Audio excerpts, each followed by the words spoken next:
updated, but again, just to be on the safe side. Title. Oh man.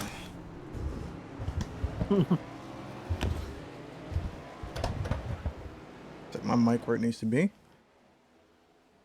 Hopefully I don't bump it off the table this time.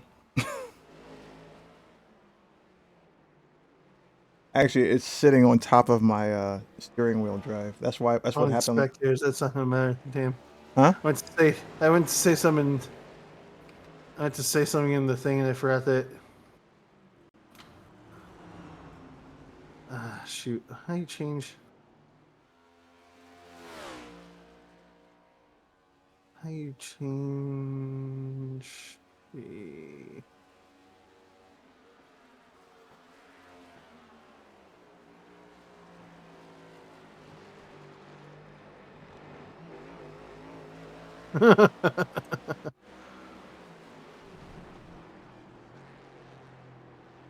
Okay, well, I was trying to. Yeah.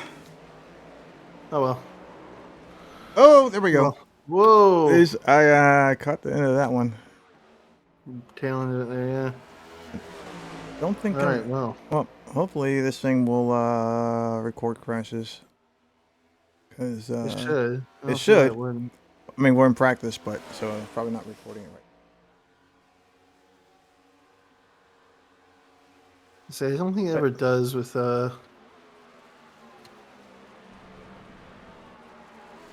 I'm just kind of hoping that it's not is. Oh Jesus! That is not how you do the bus stop. That's not how you do the bus stop. Wow. Oh, to be on the radio after that. Was that? Pierce apologized, and then someone just said, "Don't worry, it's just Archie." It's like, don't worry, guys, it's just Archie. He can bounce back. So we're taking. So Archie is the man with the target on his back in this race, apparently. Just testing the replays. Replays come in paused. Okay. Hey, went off track. All right, going back live. Live. Why is it doing this? Live. Why is the box still there? What's going on? There we go. There we go.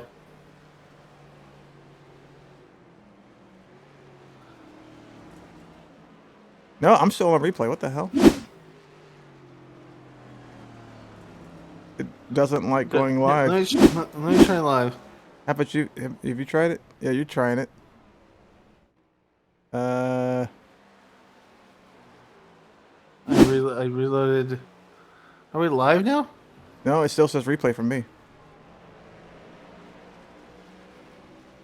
Hey, slightly man. Yep, technical difficulties. Give me a second. I know it's go time, but yeah, we got a couple of technical difficulties going on right now. Oh, it went away. No, but it still says replay for me. Shoot, it does for me too. There you go. Let's try. This is a replay. Click live.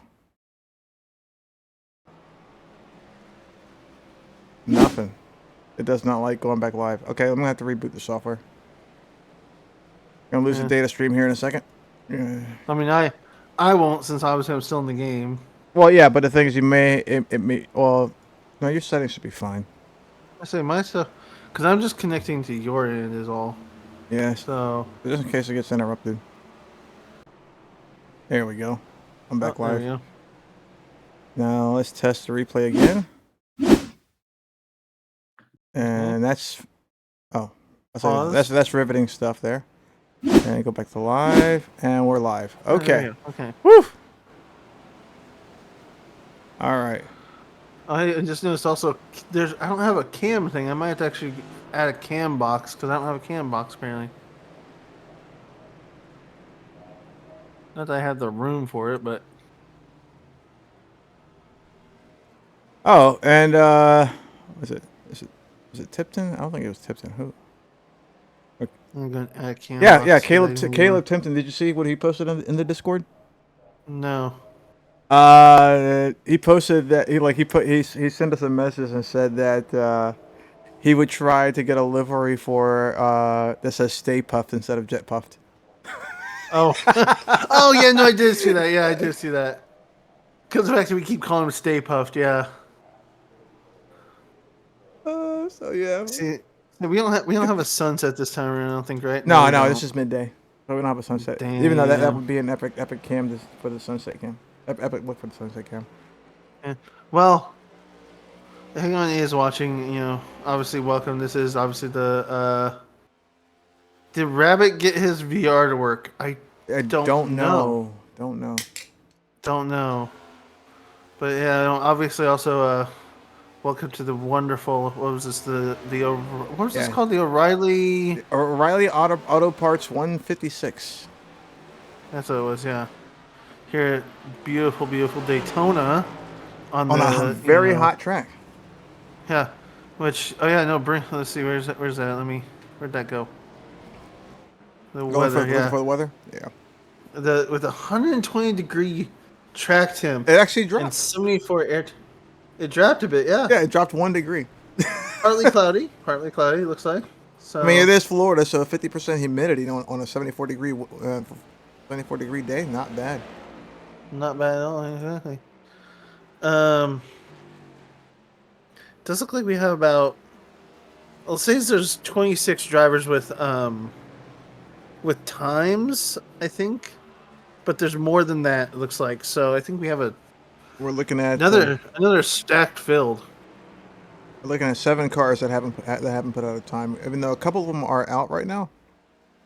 Mark Schrader and Zach Johnson are coming out, put out times.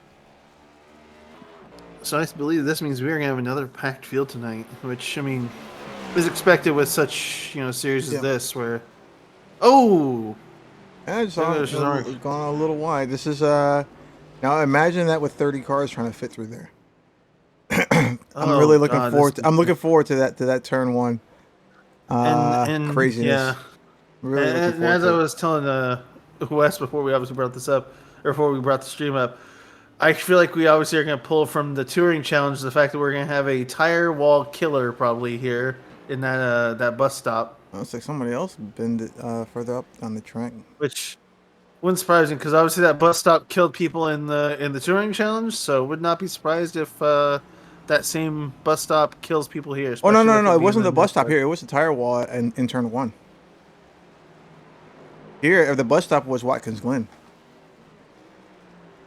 I thought this. The tire wall. It was a tire wall in turn 1. That was the big killer.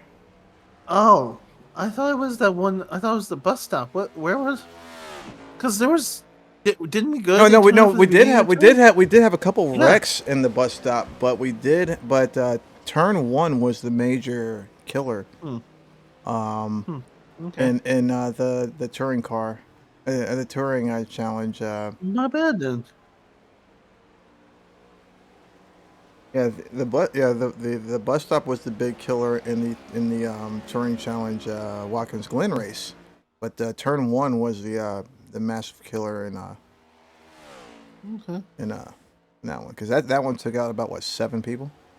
I think that was our count. Yeah, it was 7 people, something like that. Yeah. Let's see. And we have obviously so many different cameras for this entire track. The list of cameras that we have at our disposal is immense. Yep. So we can give you guys plenty of different turn cameras if we really wanted to, but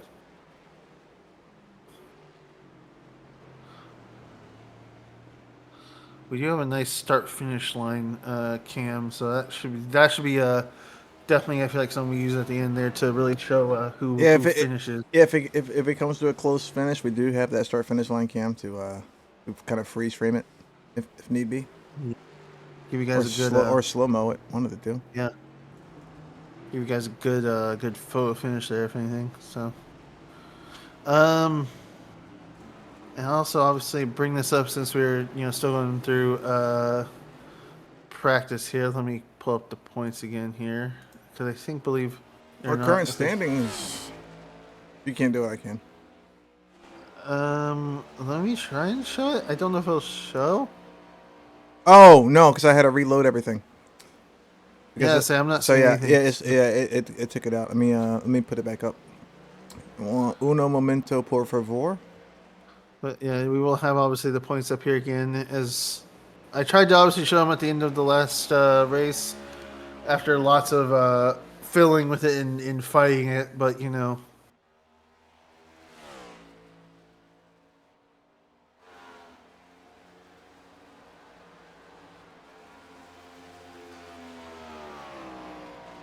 All right, so yeah, here's the current point standing right now. Which I do believe. SCS Games 1 2 3 4 asks, how is everybody doing? I am doing absolutely fantastic. Thank you very much.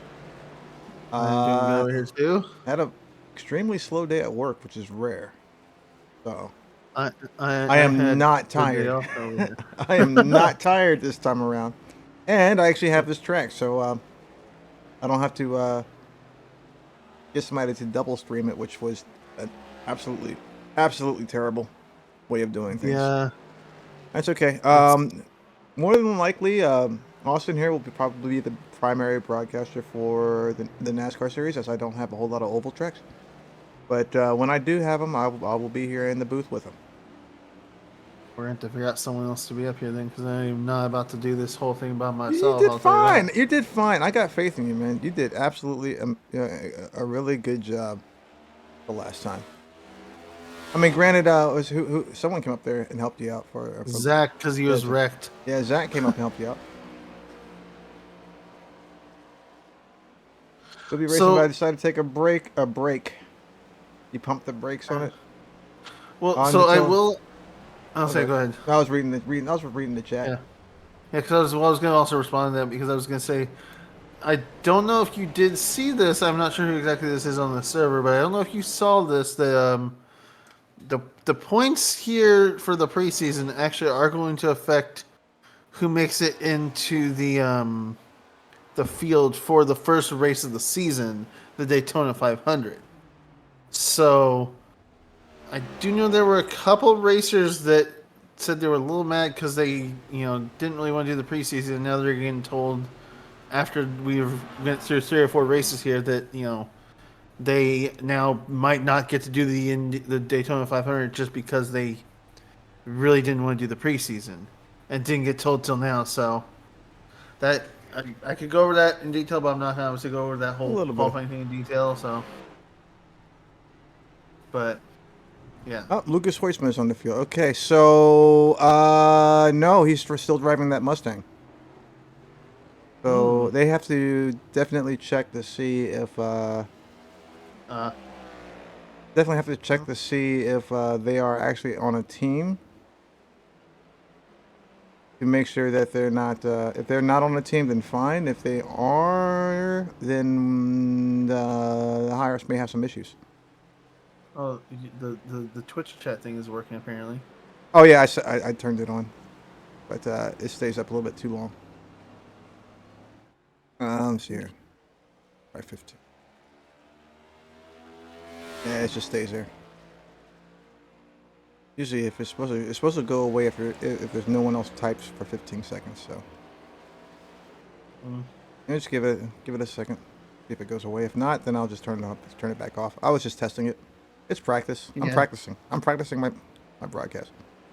It would be nice to have like viewer feedback pop up on the screen, but yeah, there it goes. I could probably bring it down some more, so it's not there for like an entire lap. So yeah, we may have to. Like I said, I don't have a problem. I don't really have a problem, but rules are rules. So we got to check to see if they're on a team or not. And Labor 12 is not a sponsor that you would see too much of. Yeah. But if they aren't on a team, then more power to them. I do like that color scheme though. That gold, black and white looks pretty nice. Indeed, it does. Looks like a pack of cigarettes. Looks like something Marlboro would do. Oh, we are up to 30 people Ooh, having like put they up a locked up time. that front right tire on him, but there we go. Ooh. Boom. Let's see how Pierce is doing. He's going to turn 1. Some of these guys are starting to feel got a little wiggle there, but I think most of these guys are starting to feel a little bit more comfortable in that initial turn. Yeah, I don't. Like I said, I don't know. It's just that I could understand if two people had, say, I don't know, two people had different Budweiser logos. That's a pretty pronounced name. I didn't know what I didn't know what Labor 12 even was until I saw that livery. So it just, like I said. Oh, hey, Hoyt, are you in a team? Are you not in a? Are you in a team with uh Are you in a team with what's his name? I lost his name. Okay, not an official team. Okay, well then we are perfectly good. It's a rock band. Okay. Oh, Yeah, I wasn't sure. I said that was one of those things where it's kind of like, oof. Because yeah, well, I was kind of like, are we one of those things? I didn't, because I didn't know what Labor 12 was, and on top of that, you two both showed up in the same race at the same time. So, yeah, y'all are both new to the series on the same race, rocking the same sponsor. So it was kind of like, oops. So no, look, I'm not. I wasn't trying to call y'all out or anything. I was just like, I was wondering if they, if y'all knew, or if y'all were on a team. If y'all knew, if not, then you know, if y'all knew, if y'all know. So no. But good I luck in don't the race. know. Good luck in the race, guys, and I will check them out. I do love me some Ooh. good indie bands.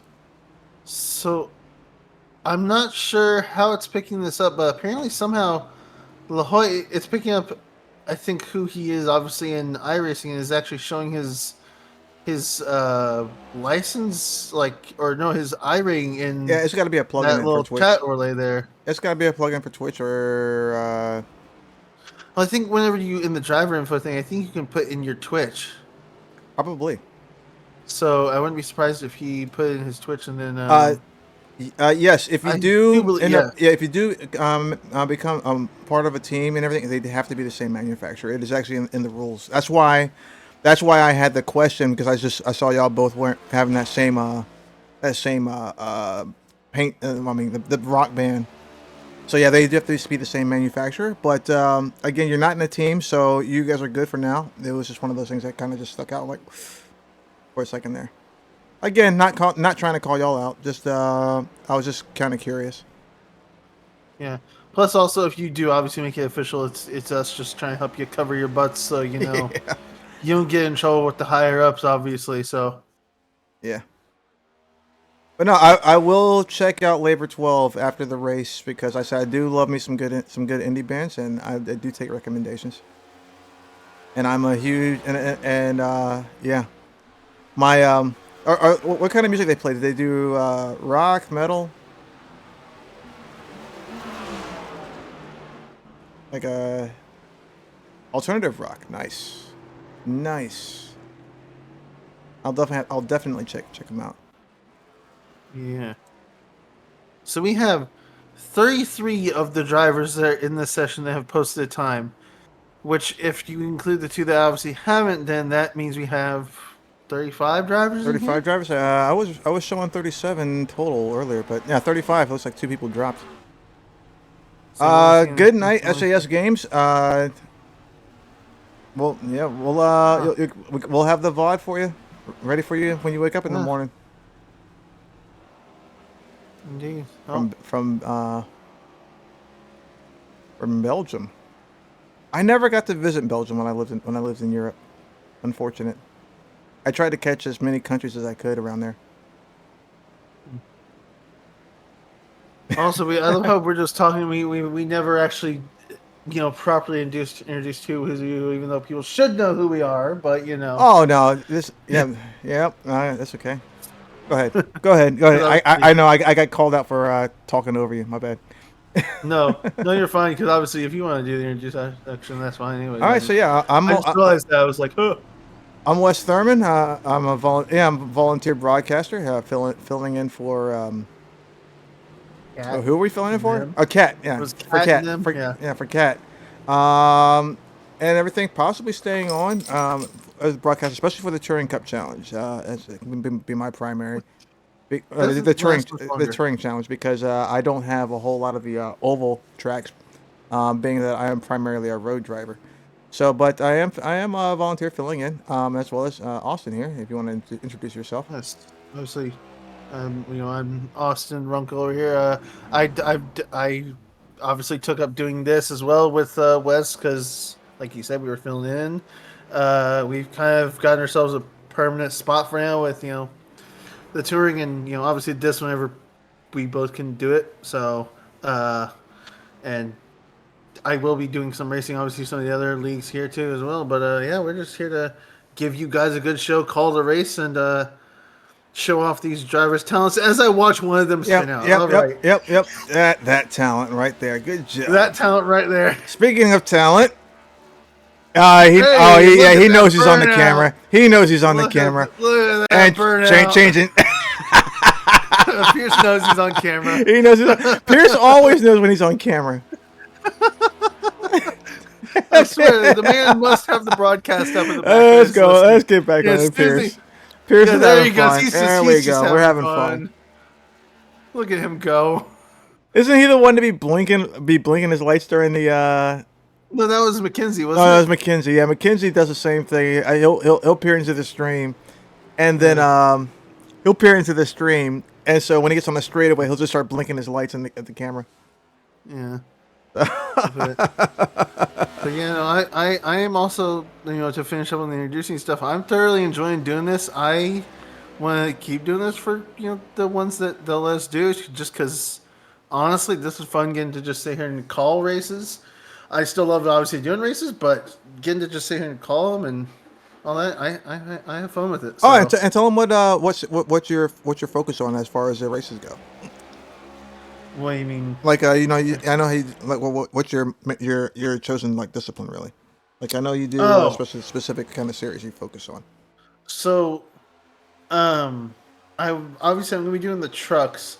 I was gonna try and do USGP obviously, but I've been looking more at the schedule and realizing maybe something that I had on Tuesdays might not get done in time to actually do USGP. So that's a little bit up in the air, but it'll be trucks and the sports car one, so is what I'll be mostly doing for this league. Let's go the Uber boys. Uber. The Uber boys. Well, we got well, not Uber, but we got 30 seconds left in practice, and just for me, I will be participating in the USGP starting next March. Starting this upcoming March, and doing this Indy 500, and the Indy, well, no, not the IndyCar, but the USGP series. Yeah. Again, I am more of a IndyCar. It's USGP. We can't say that out loud. SAS Games gifting 2 Tier 1 subs. Thank you, SAS Games. Thanks for supporting the stream and supporting the league. Tipton, Bell, and Mitchell. All right. Tipton, Bell, and Mitchell. Let's see what we got. We got practice is over with, but we're gonna get that. Let's see who's the first one to leave. Yeah. Here's the information on the list right now. We're on the 3rd week of the preseason. It is 75 degrees here in Florida at Daytona International Speedway. For the O'Reilly Auto Parts 156, partly cloudy with 9 mile an hour winds. Preseason rules are as follows. We have the no black flag clearances except for wrecking through the pits and passing under yellow. That will be determined by the judge. The choose cone is in effect. On restarts after the pace car has left the field. The leader will be taking control of the race. All violations apply, such as jumping the start before the start zone, before the flag goes on. Penalties are as follows. We will not be using the iRacing penalty system for this race. So, the penalty system is determined by the judge. One incident will be in the line start on the next yellow, I think. The EOL, yeah. 2 incidents will be a drive-through penalty, and 3 incidents is you are ejected from the race. There will be 3 stages to this race. The first stage ends after lap 10. The second stage ends after lap 22, and after that, it'll be a straight run to the finish. As this will be a 44 lap race here. It is quite a hot track, but as you said, that's expected being here in Florida. So I do know some of the drivers complain about that, but like you said, it's expected. There's nothing unexpected about it being such a hot track. So we'll see how that, I guess, affects them when it comes to a little detailed view of the weather. I still need to turn off wind direction and the air pressure. I don't know why I have air pressure on there. No one cares about how many pascals. How many pascals it is outside. Every time when you yeah, it comes right back. It's like who actually comes up and goes, yo, how many pascals is it outside? The only thing I think that might still be okay though is like the wind, just because obviously that can maybe affect the car, not a lot, but Well, yeah, I mean the wind direction and the wind speed will affect how will affect the car. Downforce does play a role as far as resistance and drag, but it's not moving. It's 10 mile an hour right now, so I mean it is blowing. Mm-hmm. But yeah, so. We're just gonna wait to see who starts posting times. Bear with us here. Zack Saunders was the first one to leave pits here, so that's why the camera is on him. We got most of the field out. Qualify. This is open qualifying. They will have 15 minutes to set a lap. Wait, is this wait? No, this is a one lap thing. This is a 1 lap thing. They got one lap. Is it 1 lap? Is it? It doesn't say 1 lap. It just says 15 minutes. Hang on, I'm not sure. It says 15 minutes. Maybe it's different for this track because and we weren't updated because of the fact that it is the road course. Which would make sense because the road courses obviously, they do need a little bit more time since this is such a long. Yeah. Which kind of boggles me because I'm surprised it didn't go with the NASCAR road course. Yeah, but I know that that front stretch chicane can be quite killer though as well. Well, that's kind of like the whole point.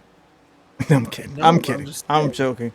We want to see good racing. So I say I've done many a racing game. I don't think I've done it in. Ooh, Zach did not. Nope, he didn't save it. But yeah, I mean, 146.14 is the first one. It's the first time posted on there. I think he's. And Corey Mott comes in 3 seconds slower. That is a. Let's see about Justin here. He's the next one I think to post a time here. Let's see what he posts. I believe I mean he won't be. Never mind. I thought he would be, but. Well, we'll see. That's Cognet posted a 149.5. Say apparently. So Saunders maybe might need to get his engine checked because 3 second difference between. That's if everybody else posts around the same amount of time. 150 for Zach Johnson. We have about 3 cars here about to post some times. I got Skrumeda. Instead of doing gap, let's do lap time. People can see what we're talking about here. There we go. So we're posting a lot of 149, 150s. Zack Saunders with the magical 146.14. Now we do have a 148 from Skrumeda. Skrumeda was actually very fast in the last race. Nicholson posting a 147, and then giving him the second place spot, and bumping Skrumeda down to third.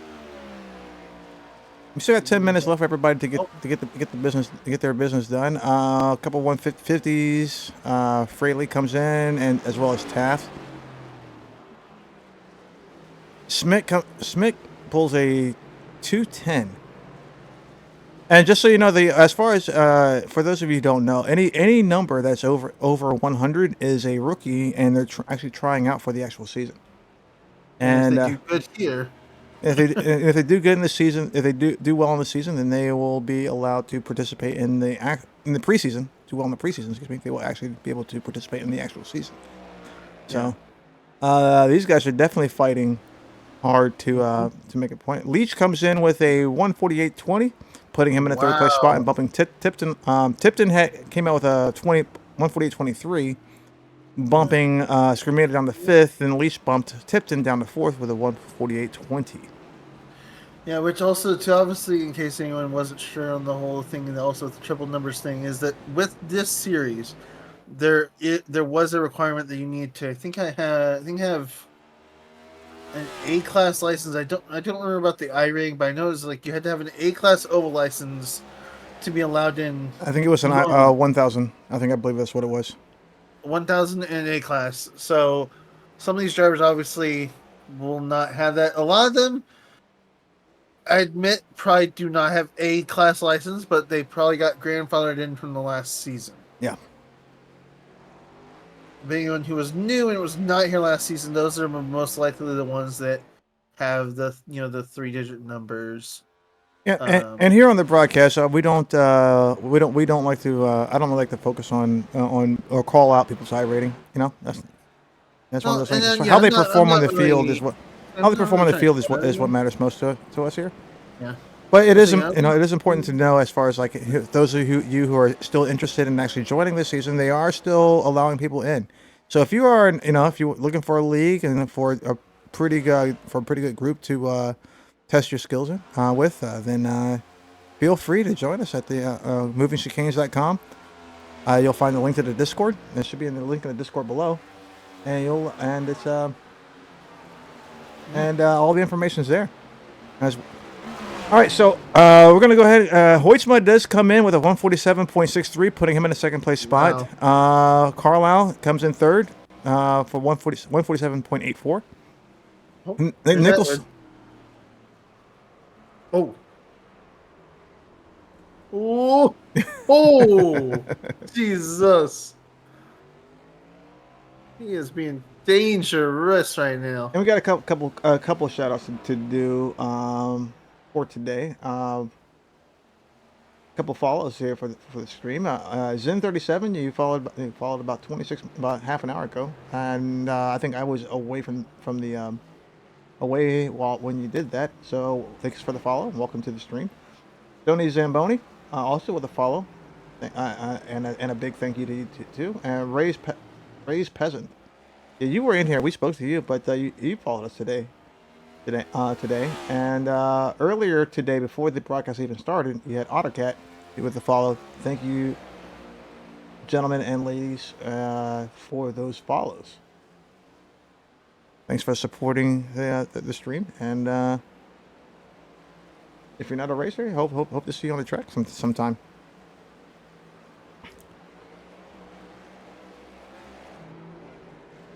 Let me go ahead and cycle through some of these racers and everything, because if I hear one more complaint about my camera work, I'm going to broadcast the next race from the blimp. That way all of them on the screen at the same time. That's just evil, isn't it?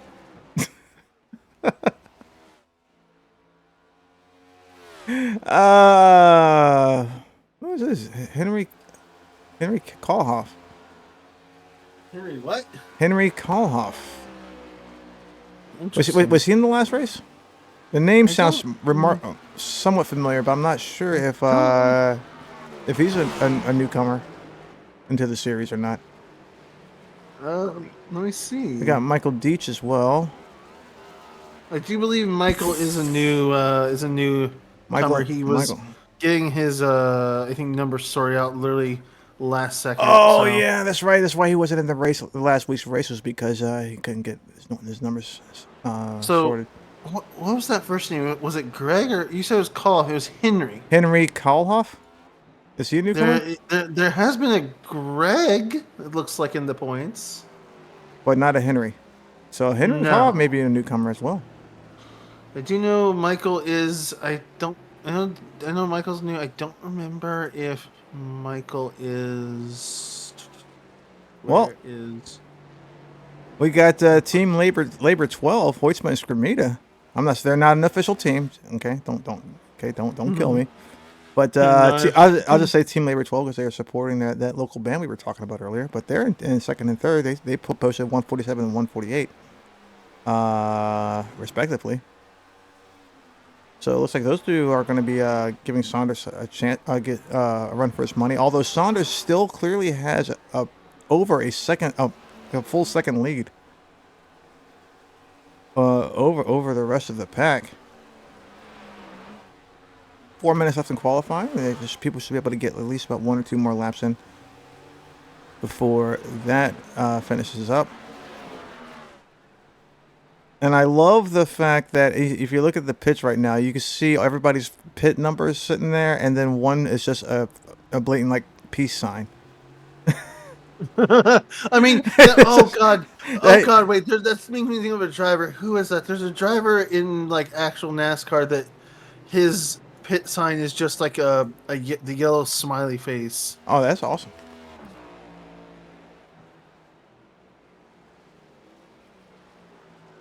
I did see someone in the back there. The sign was, please stop here.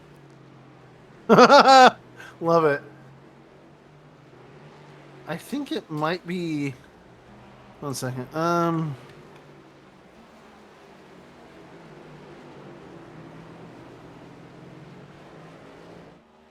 believe it might be... Yeah, so it's Kevin Harvick. That's who has it. Kevin Harvick has it? His pit sign is just a smiling face with a tongue sticking out. A yellow smiley face with a tongue sticking out. That's it. Oh, that's cute. So, that is what his pit sign is. So, there you go. The more you know. Oh, I love how I'm trying to figure out. I did look at chat and see that 2 of you guys were literally telling me the answer. That is on me. I didn't even see that you guys were telling me. Ron Silk, a NASCAR Wheel and Modified Tour champion, has a bikini girl as his. I gotta look that up. I love that. Oh my god. This is purely for research, guys. Just purely for research.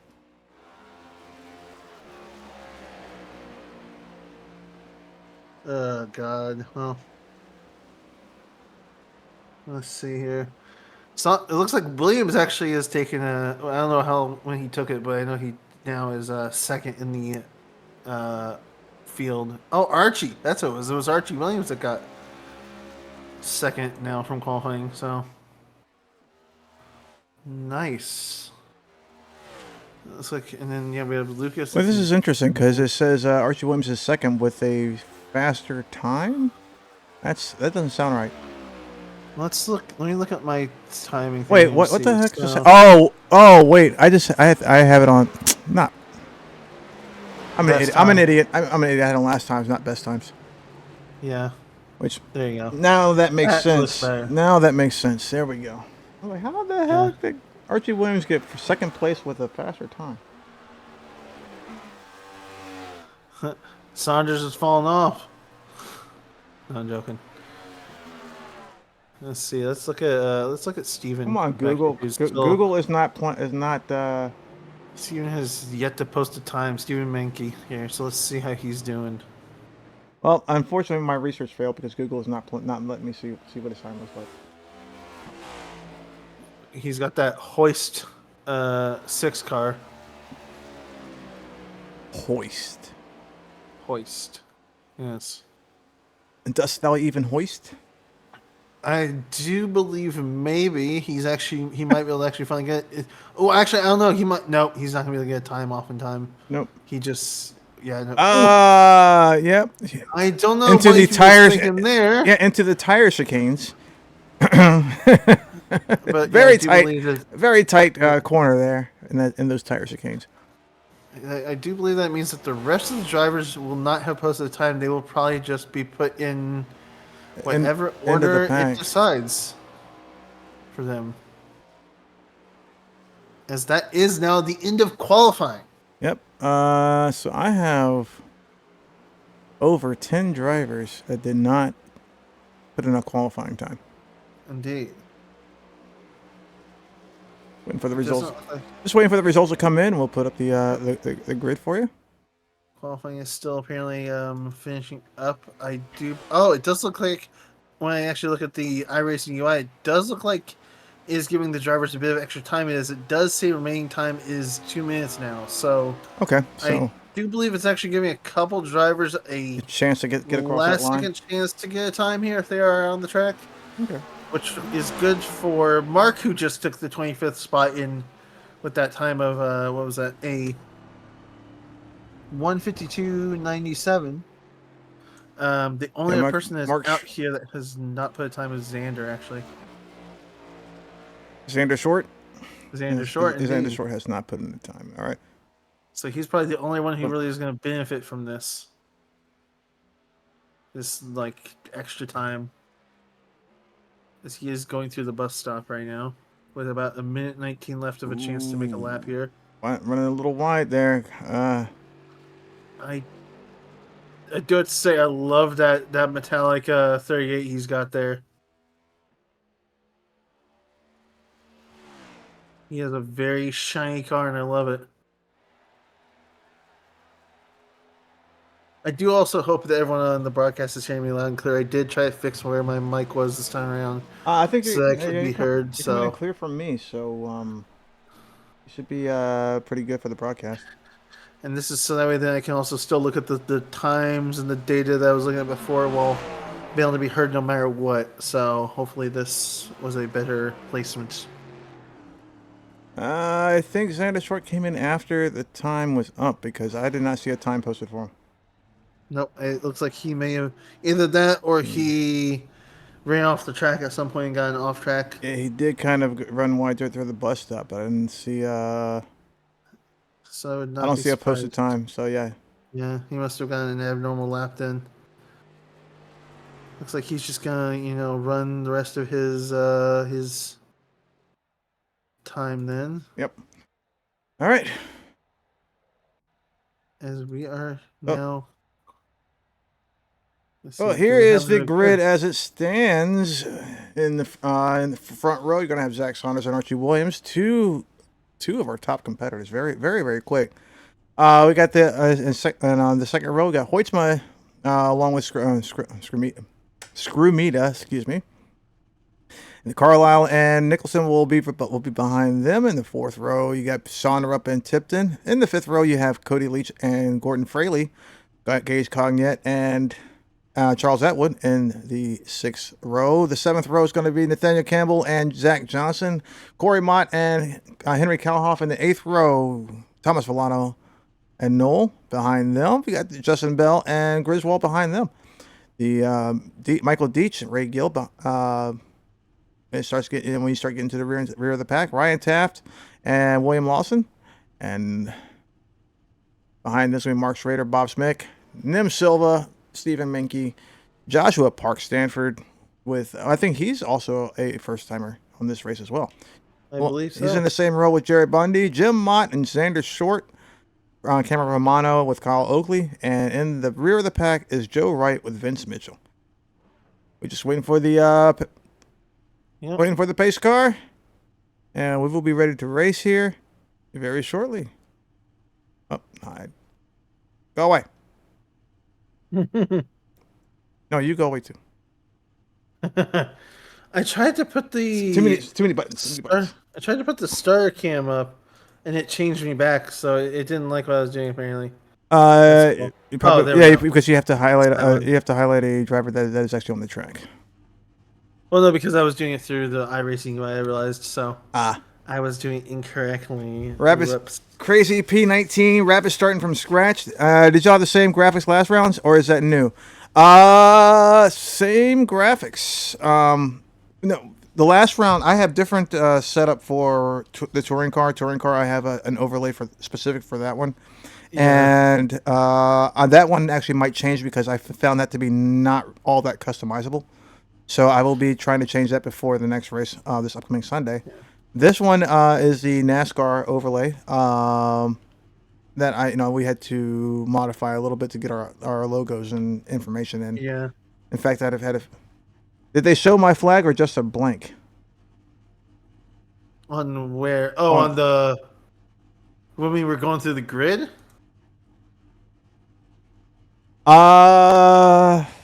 We are still trying to figure out how to get the styles to show. Because I don't think this is it's not. This program is still. We're still trying to get this program to work the way it's supposed to. So let's see. I don't think it pulled your the flag number. We can try a couple things, but yeah, let's bring up the tower and see. Yeah, I don't believe it shows on there either, so. It's not showing on there either. We can try a couple things while we're waiting.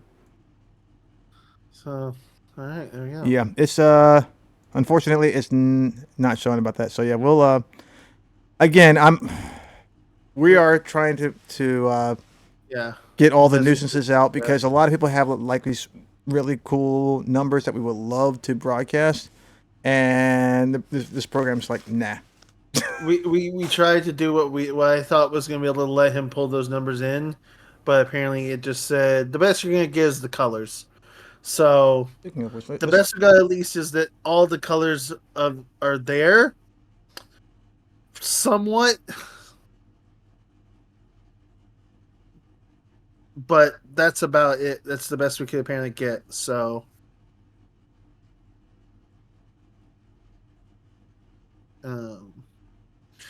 But yeah, no, obviously we are trying to keep all that. So we were just waiting for Corey here to go through the driver's meeting here before we are going to go. So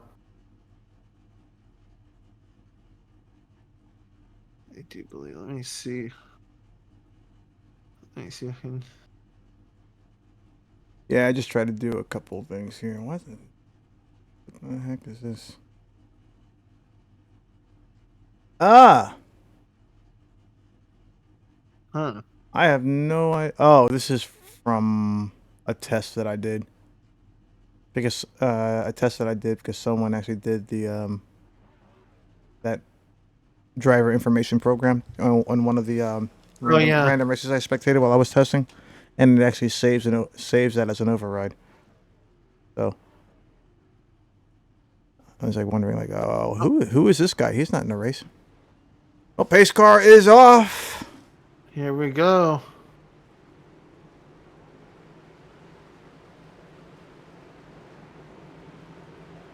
We're going to get a full pace lap around here before we start. Oof, 91 trying to jump the pace car. Someone's getting a little itchy there. I do believe. Here, 1 second. Okay, let's do this proper here. 1 second. Let me hide this for now. Wait. So we can have that. I do not think we're getting a full lap. I think we're going from the bus stop all the way around to. Oh, you don't think we're gonna get a proper start? Not a full. It doesn't look like it's gonna do a full lap. I don't know where the pace car would pull off at, though, is the thing. It's gonna pull off.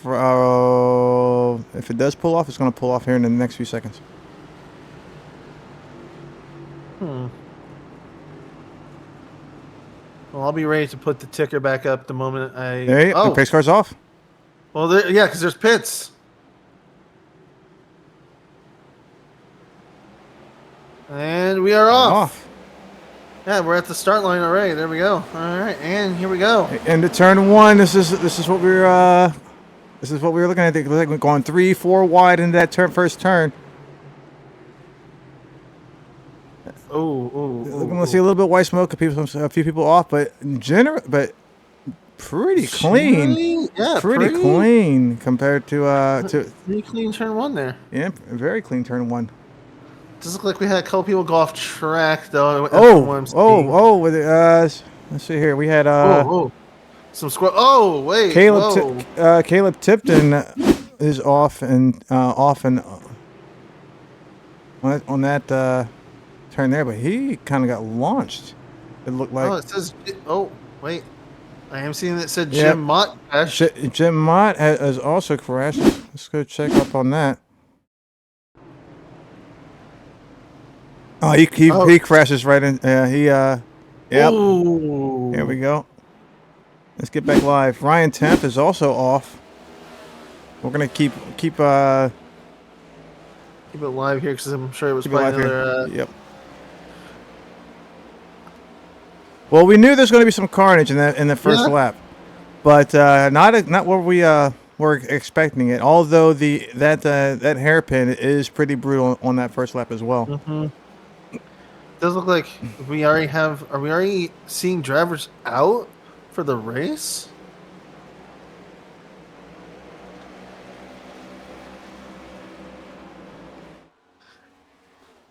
Or did they just not start? I wonder.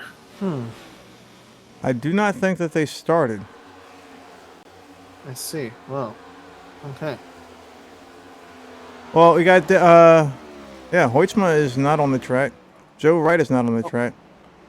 This No, stupid it's not. camera. No. Let's go. Oh, he's trying. He's trying. Jim's. Oh, it says Joshua just crashed.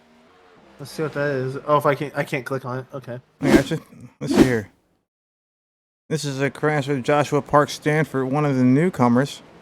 And one of the rookie looks like he gets caught. He loses it on the bus stop. Not necessarily a crash, but he does save it, and just needs to get back on the track. However, I do our broadcast software does consider a sudden change in speed to be a crash. This is Corey Mott. I didn't realize you were on the thing. My bad. Go back to Corey then. I can't click on it. Don't worry about it. All right.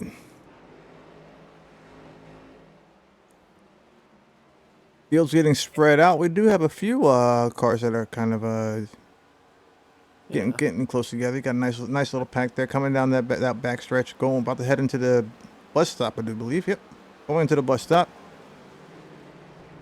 That Hollywood Motorsports car of Pierce Sonder up,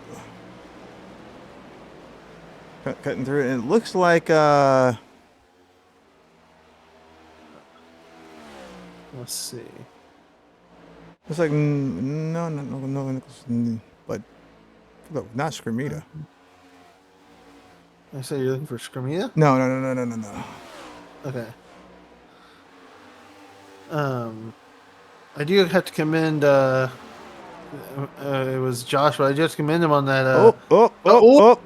We got. Who was that? That was that spun out in that car one. That was Travis Skrumeda, who lost control going into turn 1. Oh, that was Travis. You're right. Yeah. Whoa. His car. He just lost all control. Justin Noel runs into him. Yep. That's going to be the next crash there.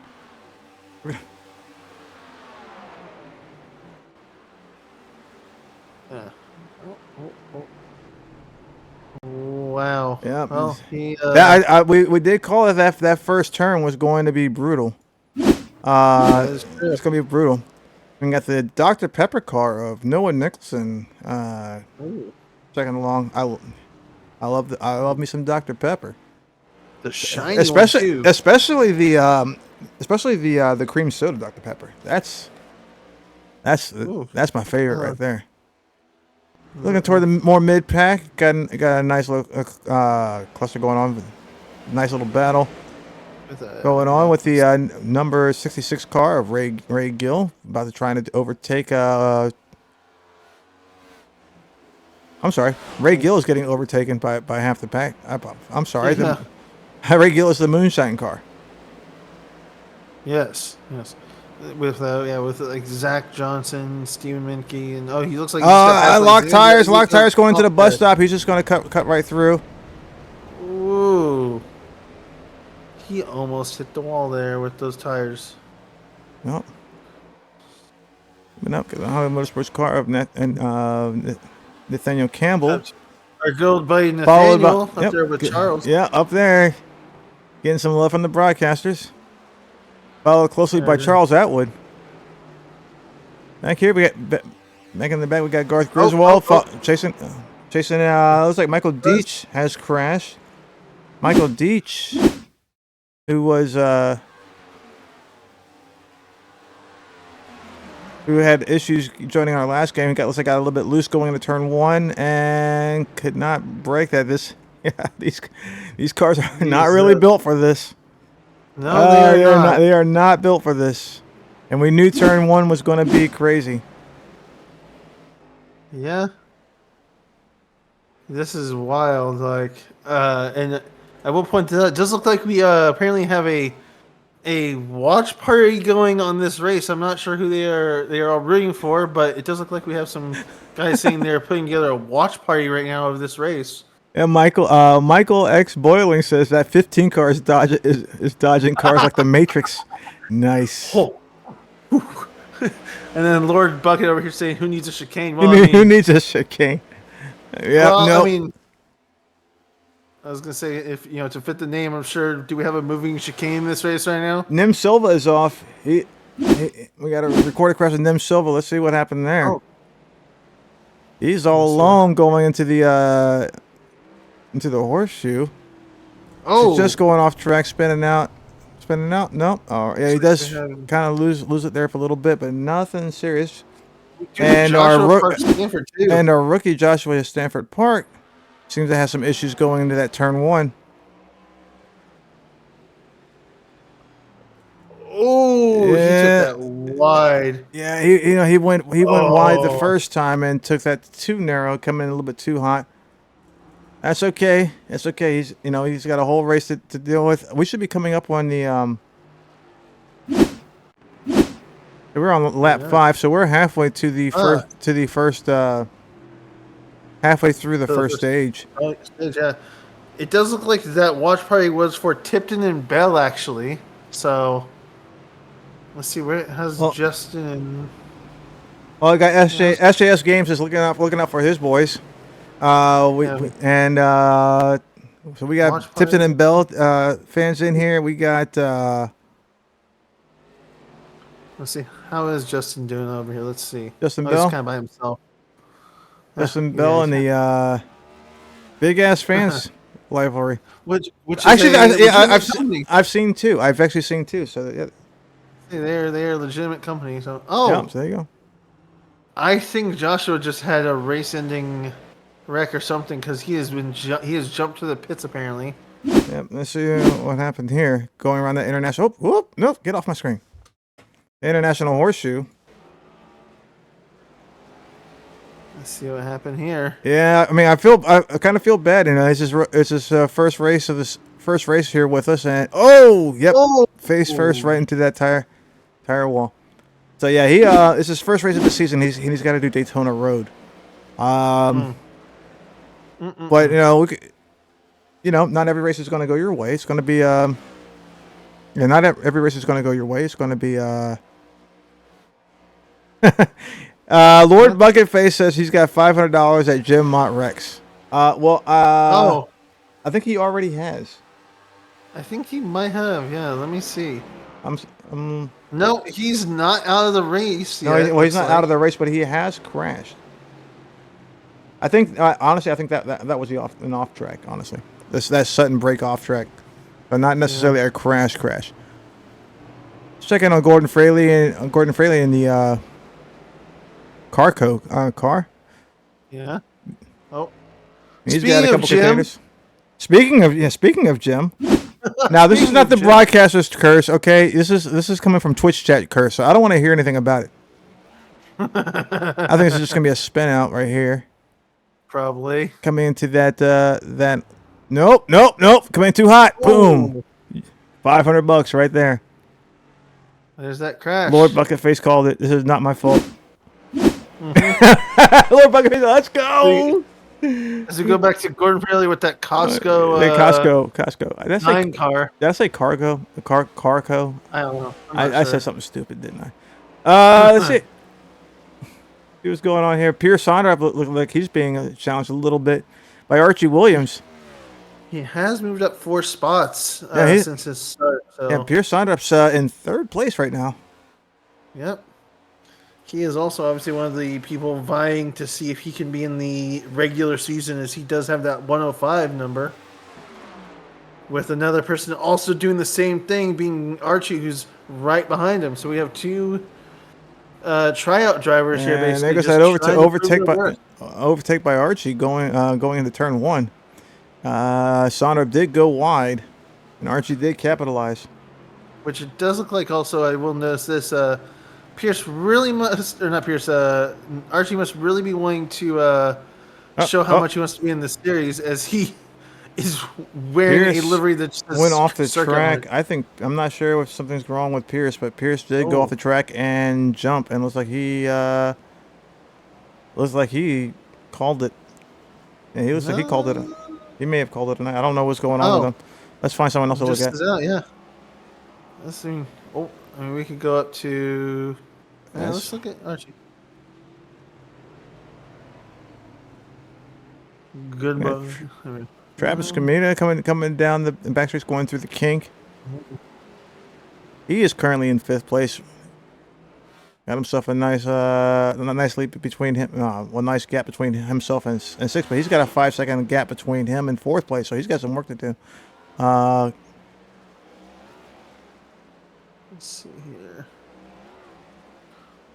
You check in on the leader, Zack Saunders. Zack Saunders has got a 3-second lead ahead of the pack, pulling up behind a back marker. Yeah, of Joshua Stanford there. Park Stanford, yep. As he does, oh wait, did he pass him? No, he didn't. He did not pass him. He passed him cleanly. Oh, he did. Yeah. I was wanting to make sure I wasn't going crazy from what I was seeing. Okay. Got Gage Con. Yeah, the field is actually really spreading out lately. We're trying to find some good close battles for you. Cody Leach, following behind Nathaniel Campbell, got a .42 gap between the two. Yeah. He's being followed by Henry Kalahoff, who is a 6/10 of a second behind him. We got 2 laps left before the first. Number 15 car, Cody Leach, is a cookie addict, according to really? All right. Pick your homie up. SJS Games, good night. Thanks for the gift of subs for the stream. I'm sure the crew will be very happy to hear about that. And we'll catch you on the VOD up in Belgium. We got another crash. Cameron Romano finds himself off. Let's see what happened here. This is going through the kink. Not through the kink, but the horseshoe. Oh! All right, so now we know what is the biggest killer right now. Is that tire wall? That's 3 in the same spot. And it looks like he did lose that. Was it the right front tire? Right front tire, quarter panels off. Fender. That right front tire was locked up hard, so. It does look like Cody Leach also just made a pass on Nathaniel Campbell for P9. P9, yep. Oh, we are still on replay, actually. Oh, wow, yep. No wonder we're not saying anything live. So we got, here, looking at Corey Mott, who's coming out of the road exit, back onto the main part of the track. Yep. Let's see here.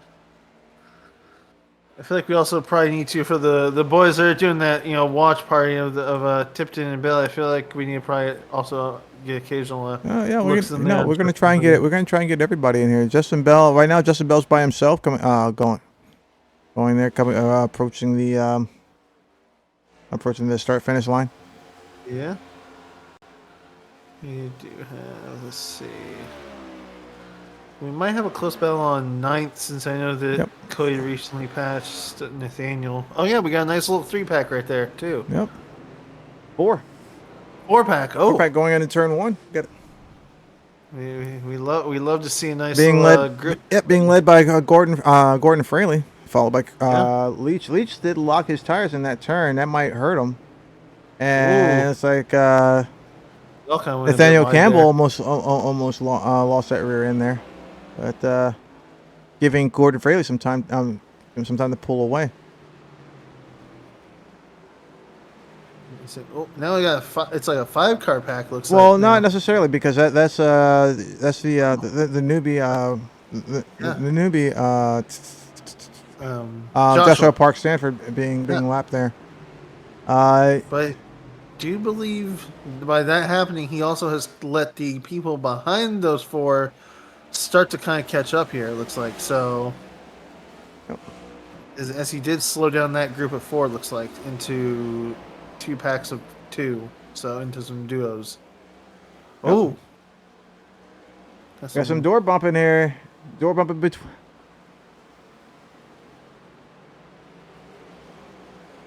Come on, rubbing his racing, son. Oh, here we go. And there was an overtake there. Costco number 9 of Costco car is in the grass. He gets overtaken by the rest of the pack and gets left behind. That was Gordon Fraley that hit that dirt. And Cody Leach did door bump him. And from hearing from the talk in the past, Cody Leach does like to let people know that he is there. Fair enough. Fair enough. We got the Gordon Fraley's about to got overtaken again by Henry Kalhoff. He drops back another place, and you got Xander Short and Stephen Menke coming up behind him. I don't think anything was done that would have caused damage. Maybe some confidence damage. We do have a crash. We have a Benjamin Lawson. William Benjamin Lawson is Rex. Looks like he's coming into turn 1. Looking a little bit squirrely coming in that turn 1. He comes in way too hot. And all you can do is pray, don't hit the wall. There we go. Yeah, he gets to stop right before the wall. Wow, he went so far. He almost made it to the exit of the road course. To the exit, there. Yeah, exactly. All right, and then let's take us looking at this again. On that battle. So we see that battle live. So we are coming up to the end of the first stage. Schrader and Silva look like they take each other out. Let's look and see what happens here. This happened around the same time. I do believe going to turn 1, still coming in too hot, way wide, spins out, and looks like during the rejoin. All right, no, he looks fine, but let's check on Nim Silva, who got reported for a crash at the same time. He's coming up to the kink after the International Horseshoe, and actually this is the exit spot, and yeah, okay, he slams on his brakes. That's not an actual crash, but again, we're in the yellow flag, pulling into ending stage number 1. Yep. And I think the top 10 get stage points, so that does mean that the top 10 as of the caution was, I think, Zack Saunders in first with Stephen Carlile in second, Noah Nicholson, Travis Skrumeda, and Archie rounding out your top 5. Then we have Gage. I always feel like I'm going to say his name. Cognet. I always feel like I'm going to say that wrong somehow. Charles Atwood, Cody Leach, and Nathaniel Campbell and Henry Kalhoff rounding out the top 10 that all will get, I believe, stage points for that first stage. Yep. Now, it will be interesting. I don't know about the fuel strategy for this course with this track with these cars. Well, so it'll be interesting to see if they go in. Yeah, at this point, I would definitely go for pits, fresher tires. We only have another. We go ahead and get those taken care of. Because you got another 12 laps. We did 10 laps. You got another 12 laps to do before we go all out. And so you might as well go ahead and get those tires while you can once that pit opens up. And also, they do have 5 sets of tires this race. So, so definitely 100% go in and get new tires. Yeah, because a lot of what we're seeing right now is you're cooking your tires trying to brake for that turn 1. As you've seen, and a lot of people having issues. At that last turn before the exit. Yeah. Jet puff car needs less puff, more jet. Nice. Nice. Oh my gosh.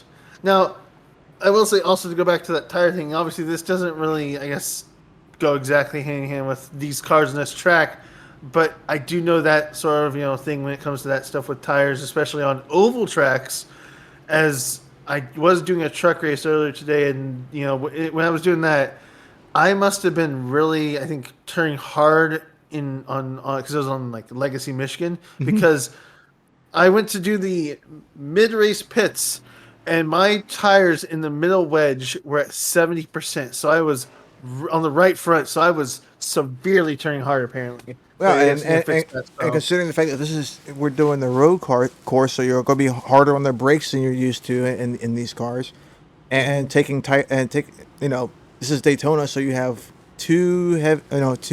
three heavy hairpin turns. I don't really count turn 1 as a hairpin, but you got 3 heavy turns. Especially turn 1 being such a, you're going from max throttle to slamming on your brakes and trying to make that first turn, which is essentially a very loose hairpin. And as we said, these cars aren't really built for that, but that's gonna cause a lot more tire wear than oval drivers are used to. Yeah, and obviously, as we are not surprised here, half the field has went into the pits here.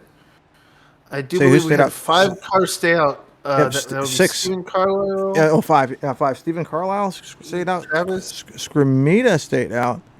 Charles, Thomas, Solano, and Corey. And Corey Mott. So those will start off in your top. They'll be in front once this race resumes. However, you have to kind of question how their tires are going to hold. We're discussing all these extra turns, all this braking, all these extra turns. We are seeing a lot of locked tires, a lot of locked wheels, a lot of issues going into that exit. The turn exiting the road course back onto the speedway track. A lot of people coming in here hot and heavy and smashing into that tire wall. So is that going to affect them? Like later on trying to get to lap 22, where now you don't have you don't have any tread, and next thing you can't slow down. Yeah, and it does look like also, I was going to say, out of the people who got out of pits, in terms of like the order, it does look like Zach was able to get himself in pits fast and get back out, so he didn't really lose technically positions. Obviously, he did because of the people that stayed out, but he didn't lose any positions in terms of the people that came back out of pits, as he was the first one that came out. Yep, he came out. He will be in 6th place, so that will... Why am I seeing crashes? So I saw Xander and Kyle Oakley. Xander Short and Kyle Oakley. We're looking at Kyle Oakley right now. Was there a bump or something? Or what's going on? Point. Yep, right there. Okay. That's exactly what we're talking about. That tire wall is taking names right now.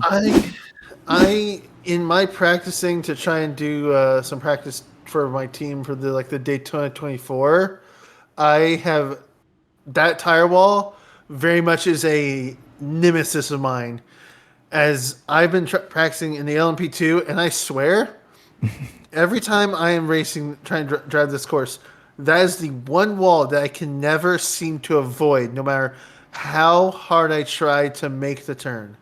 Yeah, I mean, anytime I do this course, generally I'm actually just driving on GT. Now, Yellow's staying out. They're gonna do another. Let's say we're doing another lap here. It looks like we are getting the cheese cone here. I just heard over the radio. So okay, all right. That's why I'm doing this. It looks like we are getting the cheese cone as they are going to pick before the start-finish line here if they would like to be inside or outside here, and then they must stick to that through this restart. So sounds good. I thought there was gonna be a better camera. I was wrong. Never mind me. Then we will just go back to turn 1, I guess, and move back to the front here. As all that shaking up does seem to have put Stephen fully at the front here, with Saunders now being in 5th apparently, according to the rankings. I'm going to interrupt here. Dirty Mike Racing says we need a counter for that corner. We need to kill it. We need a counter for like every race at this point. We pick a corner. Now I was actually wrong. Okay, I thought turn 1 was going to be the massive killer on this race, and unfortunately, it's the turn opposite of that. Coming out of it. So I mean, we could put a little number right down the bottom left corner, and it's just like, and I could just hit a button on my Stream Deck, and just like keep. Yeah, which it is fair because obviously, like he was going to say, obviously with the touring challenge, we've picked a corner every week on track and said, "Is this the tire wall of doom?" Basically, corner. So that's a fair assumption to want to make a little counter called Chaos Corner or something like that. So I like that idea. I like that idea a lot. I could do something like that, just and then every time I press a button, it has the Mario Brothers coin sound. Actually, I like the Sonic ring sound better. Fair enough.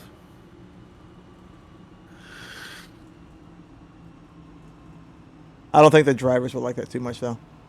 Of course. Well, I mean, someone might get a kick out of it. Keyword some. Yeah, well, some would do that. Yeah. Getting ready for the coming around for the last time with the pit car. Going to be starting off with stage 2. As Barney, the flag man, I think he is going to. Oh no, we're not there Barney, yet. Barney, the official flag man. Yep. Yes.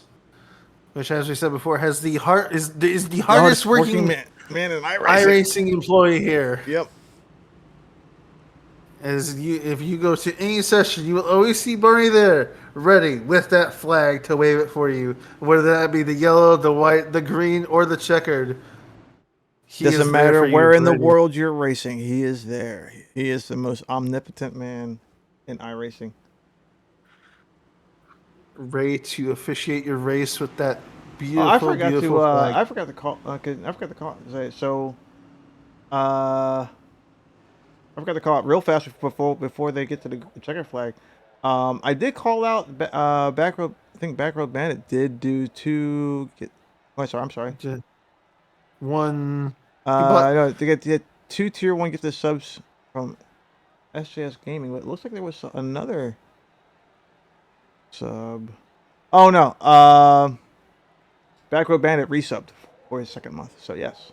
Thank you, Back Row 3 Bandit. months in advance or something like that. I think that's what it said. I forgot to call that out. I apologize. And we are green. We are green. Yeah. Let's see how we do when going into turn 1. We did have like 3-4 wide going in there. Let's focus toward the mid of the pack. Let's see how we do.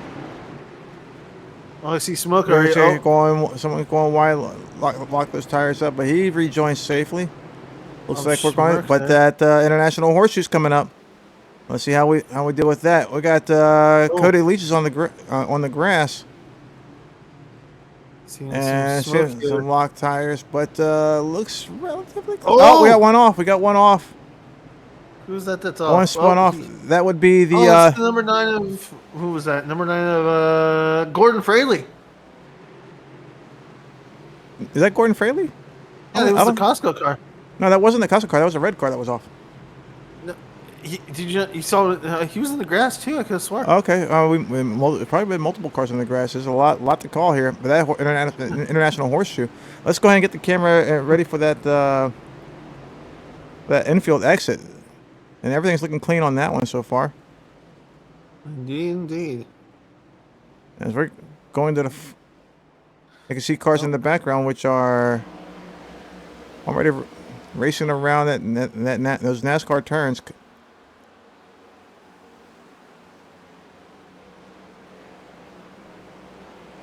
So with all the carnage that we've seen so far, are you happy or kind of happy or kind of sad that they didn't have the NASCAR chicane? That they did the NASCAR road course? Honestly, with how much carnage you had, I feel like maybe it was a good thing they didn't, because I feel like that would have been even more of a carnage area probably. Yeah. So probably was a good thing that we didn't have that in here. Honestly. Fair enough. 98 car going to turn 1 goes a bit wide. I don't think there was contact there, but let's go ahead and check other side of the track. We got the number 77 car of. There's that. Number 77 car Jim Mott coming out of the pits. Now he did jump to the pits and did get towed, so he.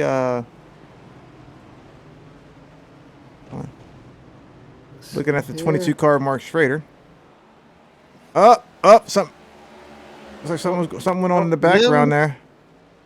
That's like Nim Silva got spun around right there in International Horseshoe. Let's see what happened there. Now, Nim is a lap down.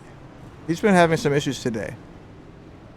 Yeah, he just he went wide on that International Horseshoe and just kind of lost that rear tire. The funny thing about the International Horseshoe, you gotta take that, you gotta gas that one really late. It's it's a very slow turn. And if you do not ease on the throttle, you're just gonna lose that back end. Yeah. It does look like right now. Zack Saunders has moved his way back up to second after starting sixth on that. I was about to bring that up because I noticed he's been moving himself back up after the caution there. And, yep, after the stage caution. So he is done everything he can to catch up to to Stephen Carlile, who is our leader. And this is where the tires that we were talking about come into play. But right now, we have Noah Nicholson. He's off the track. We got ourselves another crash. And the Dr. Pepper car, not the Dr. Pepper car, no! Coming in very hot into turn one. Ooh. And there goes that. And we have a crushed can of Dr. Pepper. But let's say I'll have a whole lot of other crashes reported. I'm sorry. So that just led to more problems there. Yeah, we just got a pile up right there after that Dr. Pepper car tried to do the rejoin. Yep. Dr. Pepper car, boom, getting shoved off the track. That collected Jared Bundy collected Justin Bell and Mark Schrader. Wow. All collected in that little exchange there. And unfortunately, he's got to wait till all that traffic clears out before he can get back onto the track. He jumped back to the pits. Yeah. I will say also, I'm loving the clean look of Zack Saunders' Red Bull car there. Not the most, obviously not your normal conventional colors when it comes to a Red Bull car, but honestly, I love it. A little bit of red and white there. And a Red Bull car that hasn't wrecked anybody yet. Will he break the will he break the stereotype? Oh, Kyle Oakley crashed. But no, the reason why that car hasn't wrecked one is because it's Max Verstappen's on the car. Oh yeah, true. All right, yeah, you got that. But if Max Verstappen never did NASCAR, but I do know that people have caught him racing some races on iRacing before. Oh yeah, I actually got into an open lobby and found him in there. He lapped the entire field. It wasn't even close.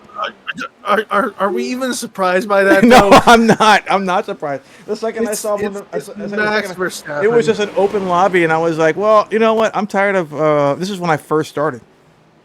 Also, I love what Johnson Racing Media just said. It's the best. That's the best Red Bull there is. It's a watermelon flavored. Yep. But yeah, I joined an open lobby and everything because I was, this was right about the time when I first quit iRacing because I had no idea what the hell I was doing. So and joined an open lobby just to stop tanking my SR, and because again, I had no idea what I was doing. Let's get on there. We got Zack Saunders in a very, very close contention for first. He has closed the gap and is now less than a tenth. He's going to make that overtake move, and he gets it.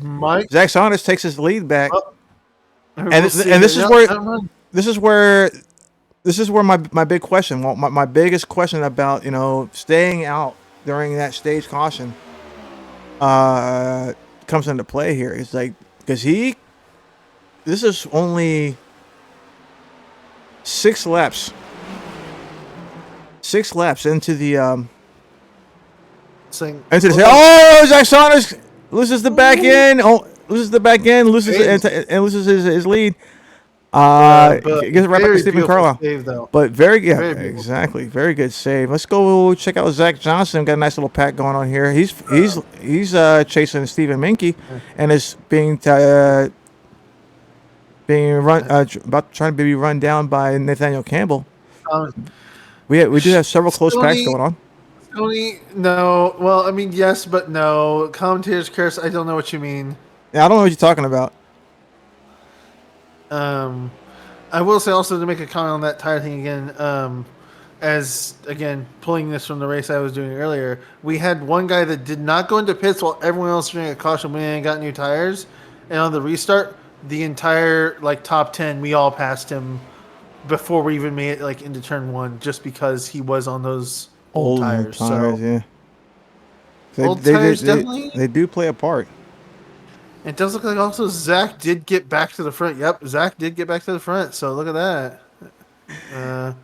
Little step back, and yeah, the Red Bull stereotype about them always wrecking people on iRacing is so true enough. 95% chance a Red Bull car will wreck at least one person. I've been there. Yeah, I've been there. And the worst part is when you try to pass them cleanly, like on a straight. You're on a straight. All you got to do is drive in a straight line. I'm in your draft. I got the slingshot. Let me by. Oh no, I'm gonna block right when you're passing me. Don't get me wrong. I know you have Jim in your ear going, still there. No, I'm gonna pinch him anyways. It does look like also we are coming into the final laps of stage 2 here. As we were on lap 18, I think we're about to hit lap 19, I believe. Or on lap 19, one of the two. On lap 19, yeah. We did have quite a few. Yeah, we're gonna be pulling in. We got 26 laps to go in the race. So we should be pulling into the next stage caution here very shortly. After that, it's just a rush to the finish. And these guys who decided to stay out better get some tires this time around, or they are going to find themselves hurt. And Zack Saunders did regain his lead back, and it's putting some distance between him and Stephen Carlile. So we did kind of miss that overtake. Yeah. Stephen Minke is he does an overtake on Henry Kalhoff going into the exit turn. Let's see how he holds up on that one. Going good. I do wonder if there'll be anyone we want to try and pull in at all to talk during that. Caution. Oh, we got a car off the 66. Oh. The 66 car of Ray Gill went off the track there. That's pretty safe rejoin. Got a safe rejoin. Didn't collect anybody on the way back in, so that's always a positive there. And Justin Bell is getting passed up by. Oh, he's actually fighting with Archie Williams. Archie Williams does get the overtake done, but it looks like Justin Bell's fighting back, and he's gonna have his teammate come up and help him with the draft. So he does get his lead on Archie Williams back, and William Benjamin Lawson. Here's a nice his teammate. Helps him escape danger there. That is some good teamwork right there. Does look like we also have a bunch of we have a bunch of passes because Travis did go into pits. I'm not sure why, but Travis Skrumeda did go into pits. Apparently, as a bunch of people did just pass him. Yep. Well, I mean that's going to happen when you go into pits. He was one of the ones that stayed out, wasn't he? Yes, he did. He did stay out, but the thing is why go into pits and you're about 2 laps away from 1 to 2 laps away from the stage. Oh, I was wrong. It's 22, not 20. My bad, apparently. Yeah, it's 22 laps. I thought it was 20. I don't know why I thought 20. All right. My bad. I only got that correction because I heard that one of the racers asking race control when the stage caution was. So you should know before the race. I thought I did. Apparently, not you. Oh, them. Yeah, they should have heard in the drivers' meeting too. So, but lap 22 is when the next stage caution is out.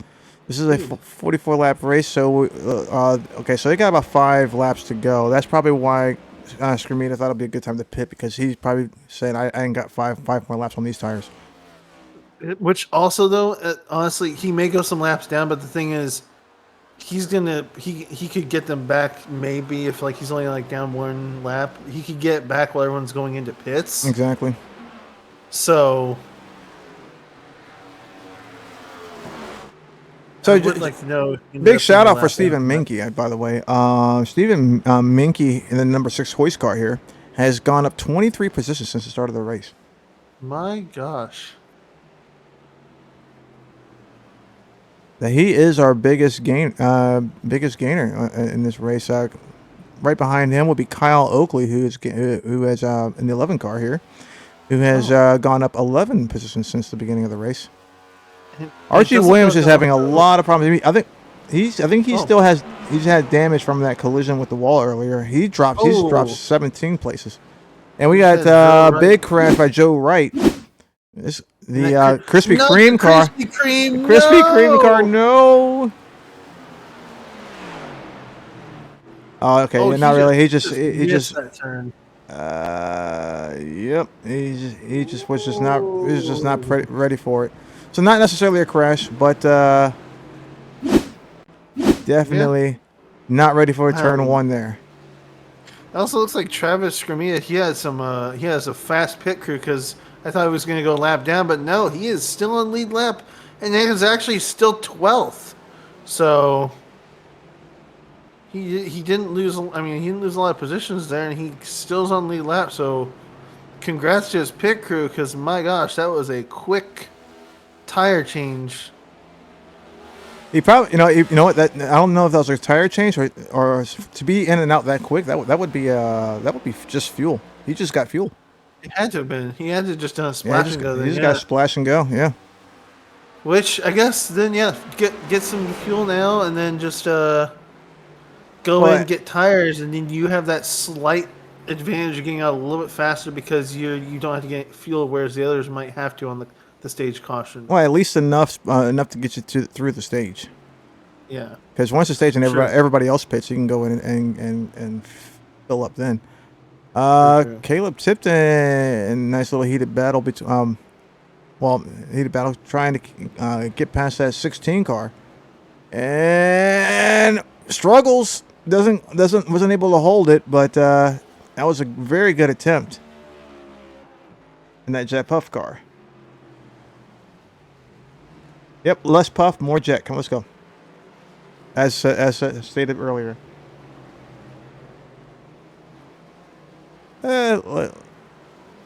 Moving on to the Zack Johnson car, who is leading that trio. He is holding. Yes, the commentator's curse is crazy. I'm sorry. Tell me about it, right? Oh, we have Jim and Nim Silva. Jim Mott does crash. Oh wow. Let's see here. Jim Mott crashed earlier than that. Let's see here. That is right after the International Horseshoe, going through the kink, coming into. Oh wait, was that a brake check? Was that a brake check? That looked like a brake check. He just stopped right in the middle. That his yellow flag is out, and that will end stage 2. I have no idea what went on there, but Jim just stopped right in the middle of the track. So. I'll have to figure out what's going on. Stage on race control to look into there. That was That was a very interesting close to I do believe, like you said, I'm pretty sure once the pit lane opens, we will probably see most of it, if not probably this entire field going into pits. Unless we have anyone that wants to be a daredevil and not go out and not go into pits, but yep. And stage 2 went by in a blink of an eye. Honestly, like it felt like twice as fast as stage 1. On it, to be perfectly fair. Which I guess that makes sense because obviously we're really far into the race, so they've obviously gotten some of them have gotten the hang of how to drive this track really well, and so they're just kind of going through the motions at this point, just trying to survive. Yeah. Probably seeing how many other wrecks have happened, a lot of them were probably just thinking, "I'm just gonna try and make it. I'm not gonna push too hard. I'm just gonna try and hold out because." Someone else will probably wreck. Someone else will probably, make a mistake, and I can just cruise on by without getting injured and without making too hard of a push that results in them wrecking. So, speaking of which, I just noticed there are 2 Hoytsmas in this that was actually scheduled in this race. Both of them are out, by the way. You have Lucas Hoytsma and Dave Hoytsma. Lucas Hoytsma joined us last week. wow. And so it's also, we got Gordon Fraley crashes under yellow. Oh, what's going on here? He probably spun out. Looks like he's trying to catch back up with the line here, and probably spun out right. Yeah, Ooh, lock tires. Up. No chaos Walter for today. But yeah. He's like, not today, Satan. And I do believe on that last lap, I think that the top 10 was. It looks like it's set. I think that's 2 stages in a row that Zach I think got first in. Yep, in first place, Zack Saunders for the end of that stage. Stephen Carlile held on the second. Gage Cognette in third. We got Charles Atwood in fourth. Stephen Minke in fifth. 23 positions gained by Stephen Minke to come into the top 5. Henry Kalhoff, who has gained 10 positions, he's in 6th. Got Zach Johnson, who has gained 7. He's in 7th. Nathaniel Campbell in 8th. In 9th is Caleb Tipton, 10th. And 10th is Cody Leach to round out the top 10. Behind them is Travis Skrumeda, who ended up in 11th after that. He was in 12th, but gained a position after making that pit stop. Guessing pile of fuel. And, yep, calling it everybody's coming in. For the pit, Corey Mott stayed out. We have a few people staying. We got a few people staying out. Bob Smick stayed out. Xander Short is still out. Ryan Taft has stayed out. That's a good chance for him to get back on the lead. Lap. But let's see also who will. Jim Mott stays out. Yeah. Oh, so we have. Joe Wright has stayed out. Pierce Sondra is out of the race. So Joe Wright is the last person to stay out. So we have 4 cars still out who decided not to pit. And it will be interesting to see who gets out for. Oh, we have we have a crash from Stephen Minke. So you don't have to jump to him. I cannot jump to things. I got it. Still for some reason. So. Yeah, you could probably already guess what's going to happen there. Oh, fighting to get in the pit lane. That's spin out. Coming out of pit lane. It does look and it's like people did not want to. I mean, there's a race out of pit lane, but that feels uncalled for. If he's ahead of you by the time you cross it, you get to that little line, you just basically gotta let him go. Ryan Taft also crashed. Looks like. I think Ryan Taft was part of. Yep. Oh no! Get off my screen. What is? Oh, whoa! Okay. Well, after this, we have 3 people that have just shown up as crash now. Under yellow. Ryan Taft hitting those brakes. Tire wall. Nope. All right, that's just hard brake. Okay. Let's see. We have 3 of them. We have Caleb Tipton, Justin Bell, and Mark Schrader here. Caleb Tipton probably is going to spin out on this one. Yeah, just spin out, and then here comes the rest of them. Yeah, they slam on their brakes. Nothing to see here. Just one spin out, and the other 2 slam on their brakes to avoid wrecking into each other. So everybody's staying cool, but you got to be careful not to kill your tires just skidding like during the yellow. And it just basically negates the whole point of taking tires. And I'm going to point this out again because obviously we had everyone coming out of pits, and again after that caution, Zach and Gage Zack Saunders and Gage Konyet both got out of pits the fastest and are now up there, holding the front again after that stage caution and going into pits. Well, for a second there, it looked like Corey Mott was trying to bump draft the pace car. So I gotta commend the pit crews of a lot of these guys because they are getting out so fast consistently. It seems like. So. But yeah, Johnson Racing Media says he should have gotten an EOL. Says he should receive an EOL at minimum. Yeah, that's up to the judge to decide, unfortunately. But from the view from the booth, that looks completely unnecessary. But we'll see what the judge decides. Austin, you got a line in with the judge? I don't know if he's saying. I haven't been hearing him say anything. Okay. I've been trying to listen because our race control tries to tell us up here in the booth stuff through the radio, but I have not heard him say anything. Okay. I'm wondering if also it could be. I don't believe that. Who is it? I don't think Corey made me admin anyway, so I do not believe I actually have the ability to hear race control. So. All right. That might be why we haven't heard if there was any decisions from any of this. All right. Well, the second we hear anything about it, we will let you all know. Let me look and see if there was anything. I'm gonna look and see because I can see like when people get. Reported crash for Archie Williams. Looks like this is turn 1, trying to catch up to the rest of the pack here. And probably it looks like got some repairs done. Ooh. Tire wall. Nope. He's like, no, not. I just repaired this thing. No. And Ryan Taft as well. Come on, guys. It's yellow. Let's get this together, guys.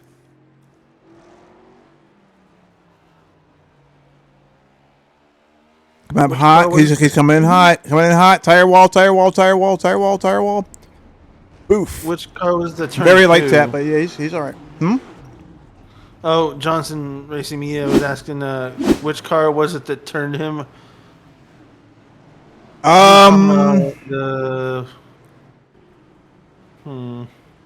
can go back. Sure. Let's check to make sure we are not. So we got these guys stacking up. So. Do you believe that means that they had already choose coned? Yep, choose cones. So this will be the restart. If we get if we get a major caution or any other break, we will we will look back at it. Indeed. I do believe. So I believe, are we coming out? Oh, we're not at the line yet. All right.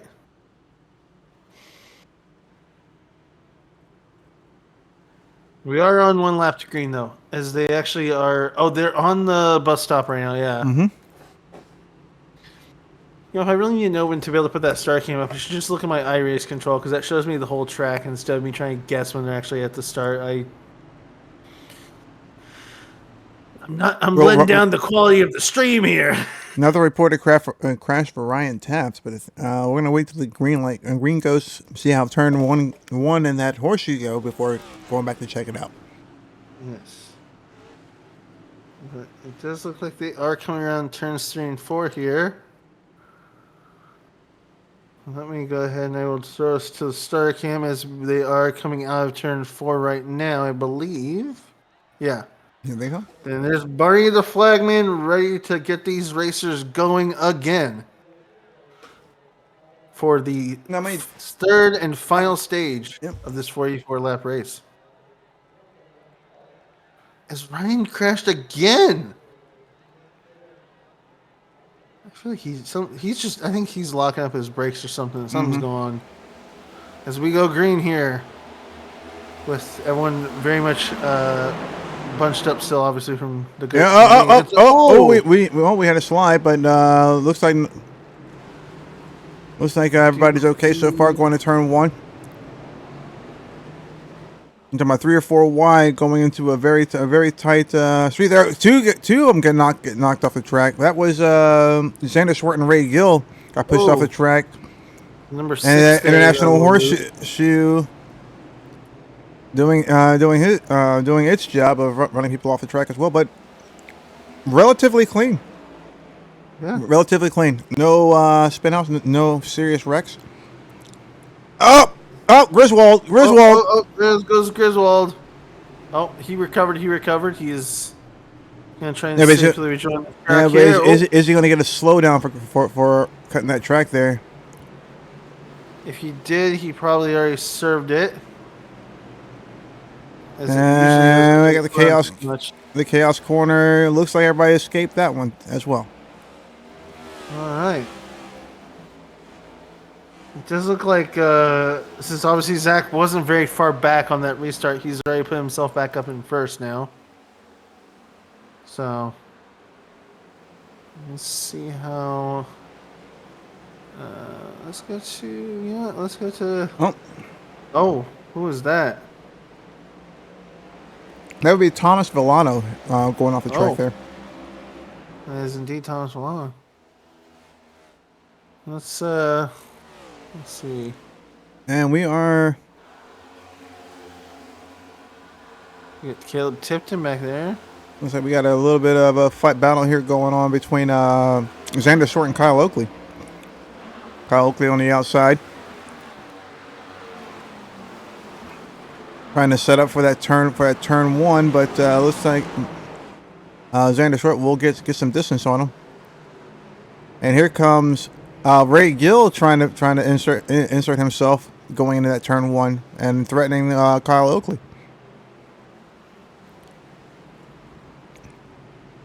And then the International Horseshoe hoist is what goes wide off the track. Hoist. What's that would be Minky, then the number 6 car, not hoist. Laps are clicking away. Indeed, the laps are clicking away as the fact that we just started the final stage. We only have 18 laps.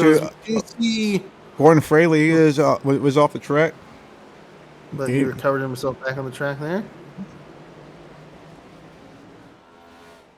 It does look like Cody Leach was able to pass Zach up here, and get away from Zach. Well, not really away from Zach, but he did just make a pass apparently on him.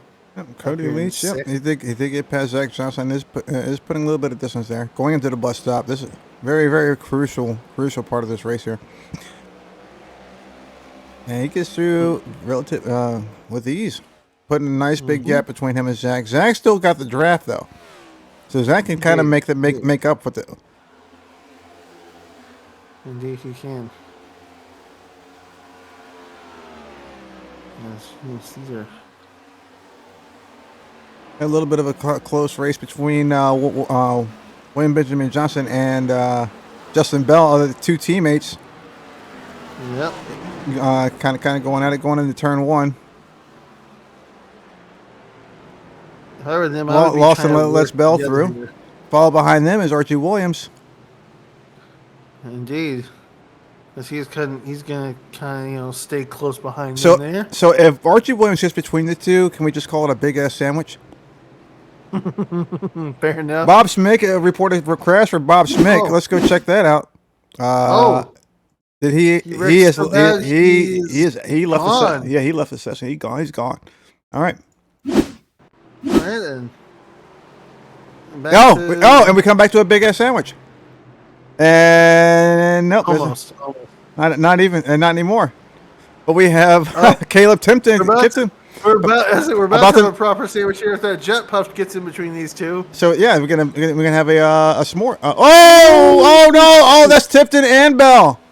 Tipton and Bell both spin out. They hit each other. Ryan Taft, I think he gets collected in that too. No, Ryan Taft, he's on his own. Going to turn one. Yeah, he's on his own. But Justin Bell and coming out of the exit, yeah, he gassed it too hard, got loose, and so did Tipton. Coming out of that turn, like I said, you have to ease onto the throttle. If you gas it, that's not going to go well for you. This is Jim Mott.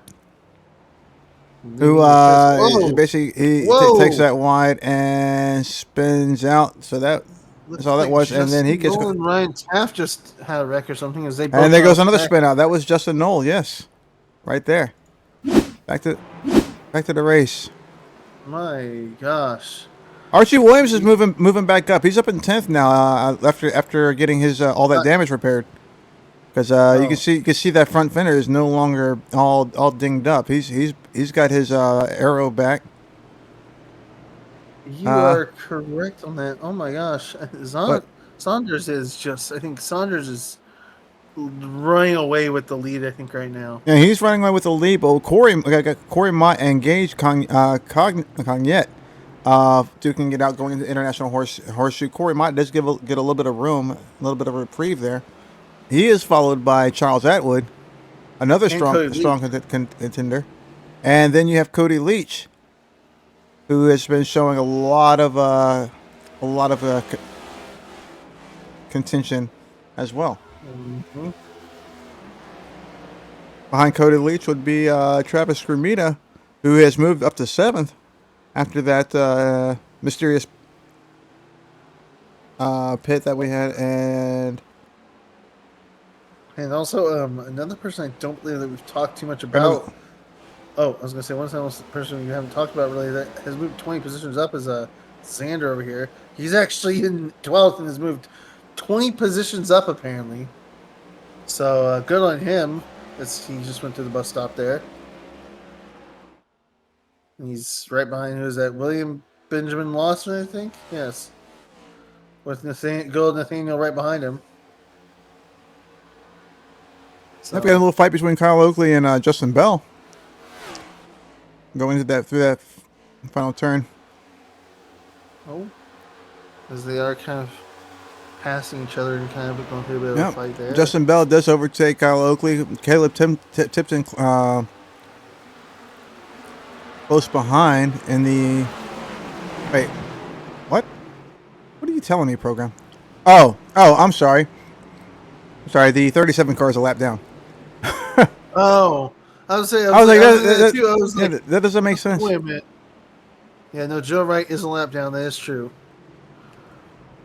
Locked up. That is Bell going off the track, locking up his tires and skidding off. So that gives Kyle Oakley another position. He's up to 19th, and this pack is very, very close. We got 4 cars all within 3 seconds of each other. Oh, and going into this other U-turn, but we're going to be coming. There's a hotly contested race right here, but coming up to the tire wall. Let's see if anybody gets caught by the. Oh, we got a crash. Jim Mott, Nathaniel Campbell.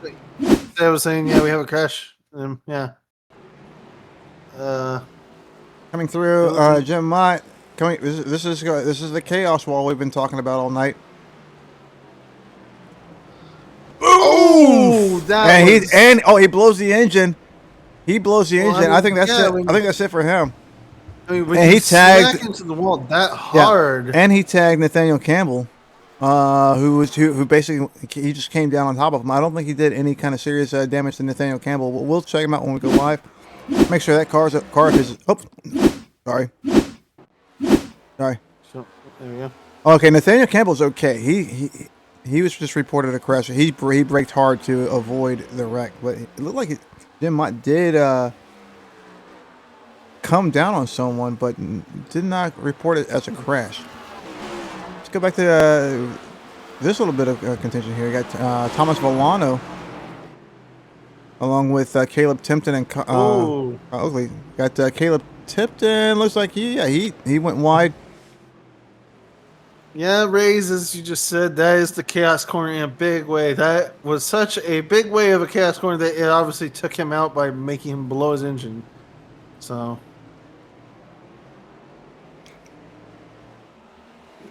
and also, who's that? That's Thomas Malone. He's got NOS on his car. Why is he not zipping by these guys if he's got NOS on his car? Naturally aspirated. A little bit of smoke at the 66 car off the track there. Also, we got Garth Griswold moves up to 15th. Caleb Tipton is now in 16th. Thomas Villano in 17th. Yeah, I feel like we got a battle up here. Henry Kalhoff being chased down by Archie Williams. Archie Williams, as we point out, is trucking. He is trying to gain up all those positions he lost due to that earlier damage, and doing a fine job of it. He is catching on everyone in front of him at this point and just showing. Go ahead. I'm sorry. He's showing obviously why he wants to be in the regular season, obviously, since he does have the triple number there as well. Well, considering the fact that Archie Williams, he's put an amazing showing in our touring cup. Oh, who is that? That's Corey, I think. That's Corey. Spun out in turn one. He's put an amazing showing in our touring cup challenge. The touring car challenge. An amazing showing and everything. So it's really no surprise that he's doing a fantastic job here, pulling up. He may be rookies to the ovals, but he is doing an absolute banger of a job. Showing that my license does not matter. Indeed. So, also add, obviously, in case people don't know, in terms of points with that touring challenge, he is 12th over there in terms of the standings with points. So, he is just everywhere showing off, that he is, like you said, here to race and to say, yeah, I may be a rookie. I may not have a good, license class, but I am going to put up a good fight. I'm going to put up a good race. Yep. Was pointing out, Johnson Racing Media, this it looks like he's down a little bit on straightaway speed. Yeah, he did take that damage. You don't always, even if you repair, you're not repairing all the damage. So he may be feeling a little something in that, feeling a little bit of extra drag in that on that front there, because it was he did hit that tire wall earlier in the race, and is probably still feeling the effects of that. But he is still cooking it, as we've seen. We got Garth Griswold in a pitch battle against Thomas Villano, looking to try and make a pass here shortly. Going to that bus stop, and that bus stop can be a deal breaker. Yeah, he lost a lot of time coming out of that bus stop and everything. Villano did put a decent gap, like a half-second gap when I'm just coming out of that bus stop. That's how crucial that bus stop is. I have to deal with that all the time.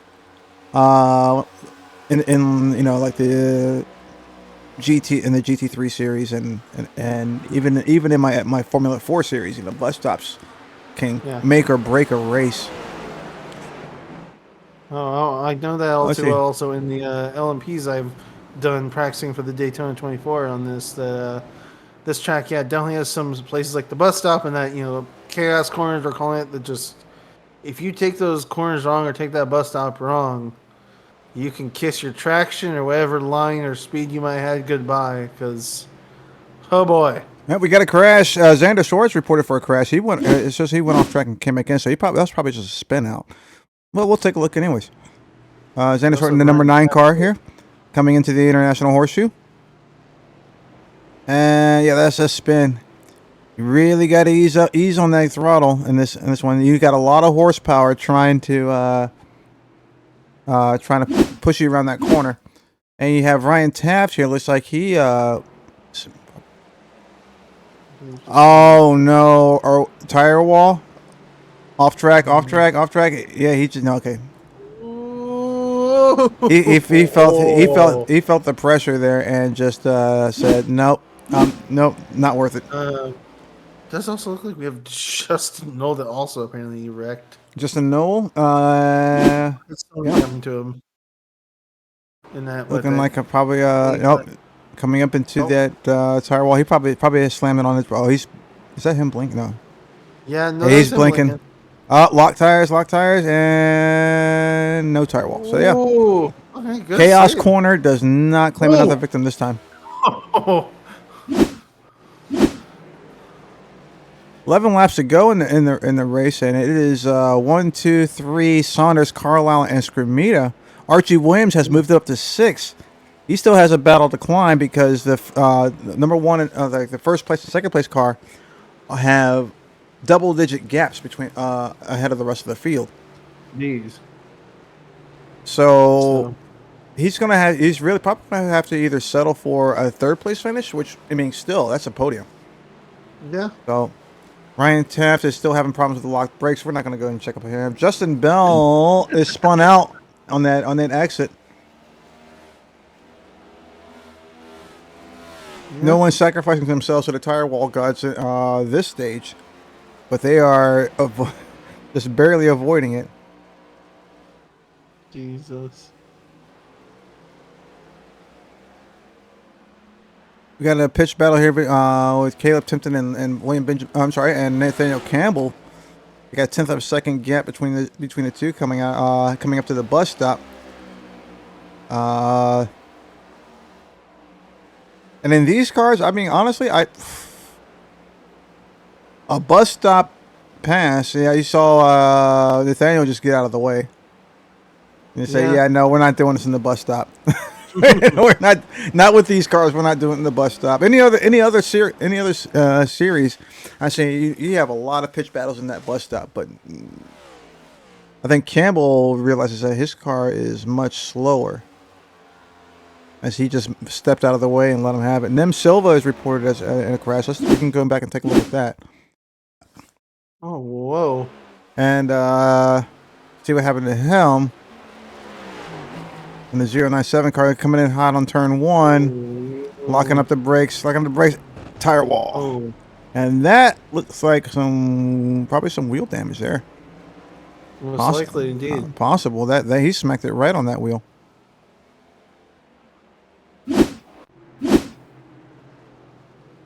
Oh. Ray Gill coming up on. Oh, looks like he had a. Oh. Yeah, he looked like he had a run on Griswold there, on Garth Griswold, but did lock up his tires right there in the International Horseshoe as soon as we tuned in. So gave him a little bit of a gap there. He still have less than half a second between less than half of a second behind. And as far as battles goes, there's not a whole lot going on right now. I mean, we do have William Benjamin Lawson making a pass on trying to make a pass on Thomas Villano. He got close and looks like he had to back out for a second there. We'll see. We'll keep an eye on him here to see how he does come up to this bus stop. It does look like also there might be a bit of a close battle up towards the front again, because I am seeing some separation between Gage and them, looking to be pretty close, like within a second of each other. All right, well, give us a second. Yeah, let's see if anything comes out of this one right here. Going into turn 1. Go away from Garth, he immediately crashes. All right. Yeah, Garth Griswold with a crash. Looks like he got tangled up somewhere. I was just coming up to the bus stop. Oh. And yeah, he was just not ready. He had somebody on the inside, and he just panicked and said, "Nah." Yeah. All right. Charles Atwood and Gage Cognet looking to do battle here. Less than about 0.3 of a second between each other. Going to that turn, looks like he tried to get under there, but did not pull that one off. We do have the chaos corner here, and we're not gonna do anything about that one, but.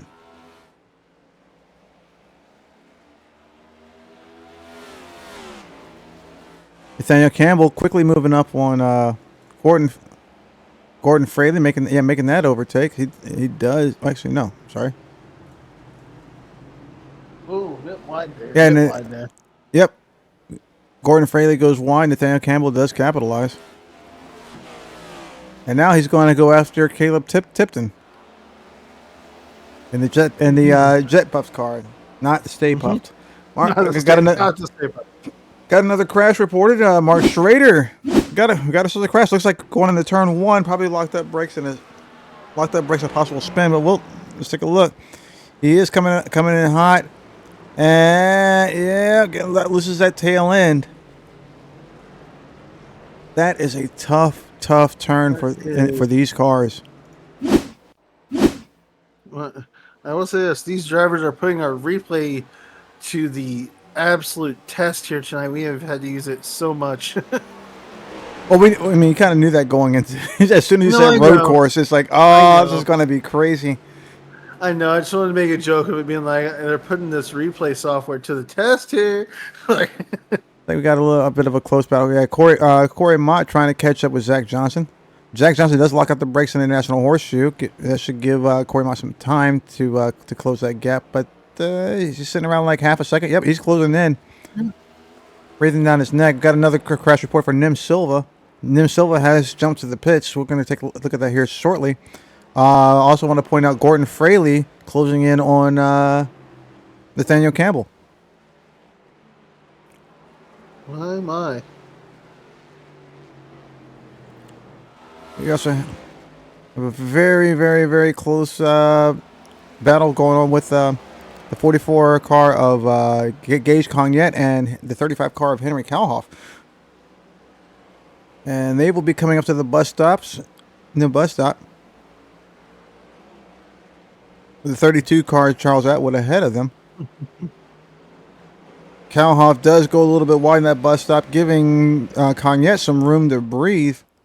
Mm-hmm. Not much though. That draft, like I said, these cars love draft. So you know, if you can stay in that draft after the bus stop, you know, you can just basically reclaim that little bit of time you lost. Let's go back and check that Nim Silva crash that sent him into the pits.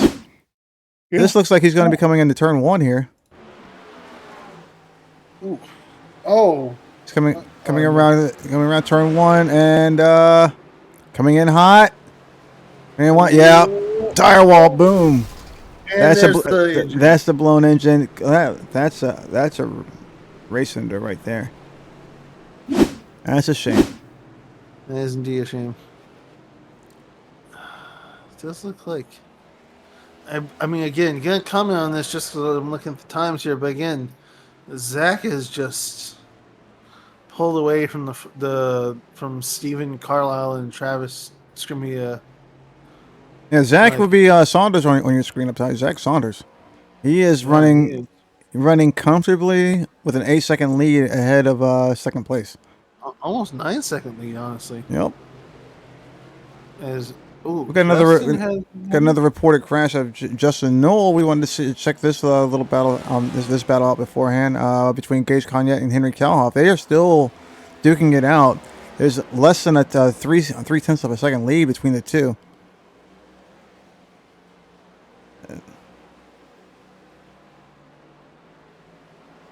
Oh, looks like we got a crash between Justin Knoll and Gordon Fraley. Gordon Fraley just crashed as well. Let's check Justin Knoll first.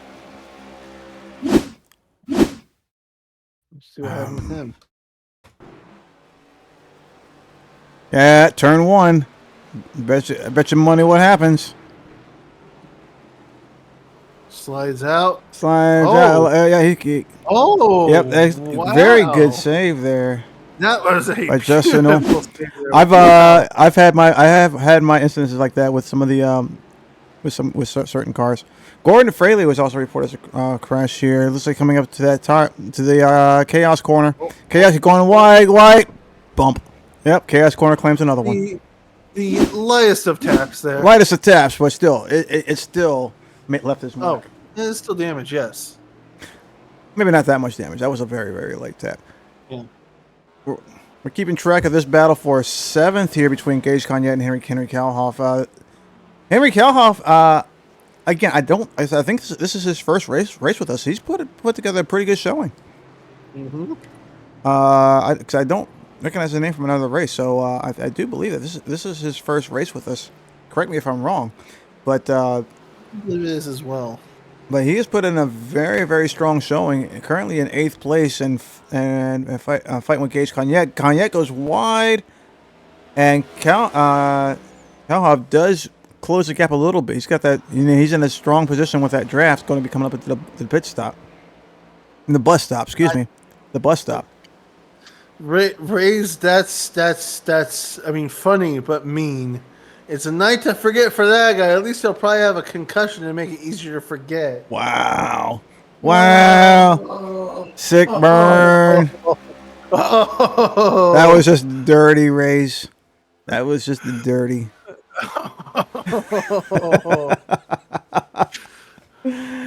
Oh, man, that was dirty. Also, remind me to save the replay file for this one after the race, because yes, I need to. I really want to do a video before races. So Cognet and Calhoun, this is the one to watch right here. It's, eighth, fight the battle for 7th right now. Right now, there's not so many pitched battles going on. Everybody's kind of spread out. But these two have been duking it out. And now we have a back marker that's probably going to add a little spice to the mix. I will say this, Rays, you're lucky you're not on the track, because one of these guys, I'm pretty sure, would have taken you out for that comment. Just saying.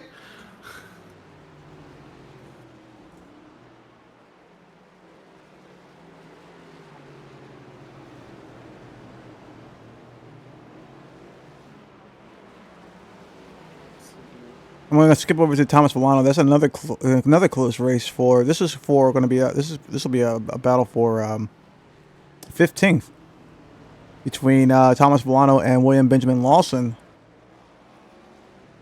And of course, I take my eyes away from the Cognet and Kalhoff battle, and they're within.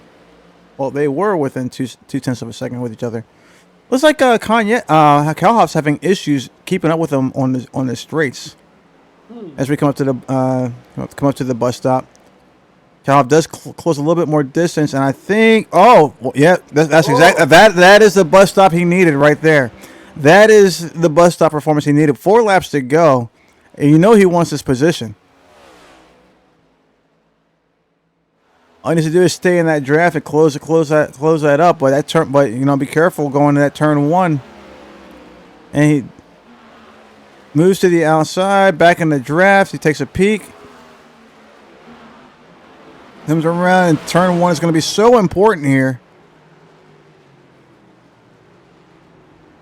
We got a reported crash. Justin Bell off the track in turn 1. He has had issues with that turn and the International Horseshoe all day.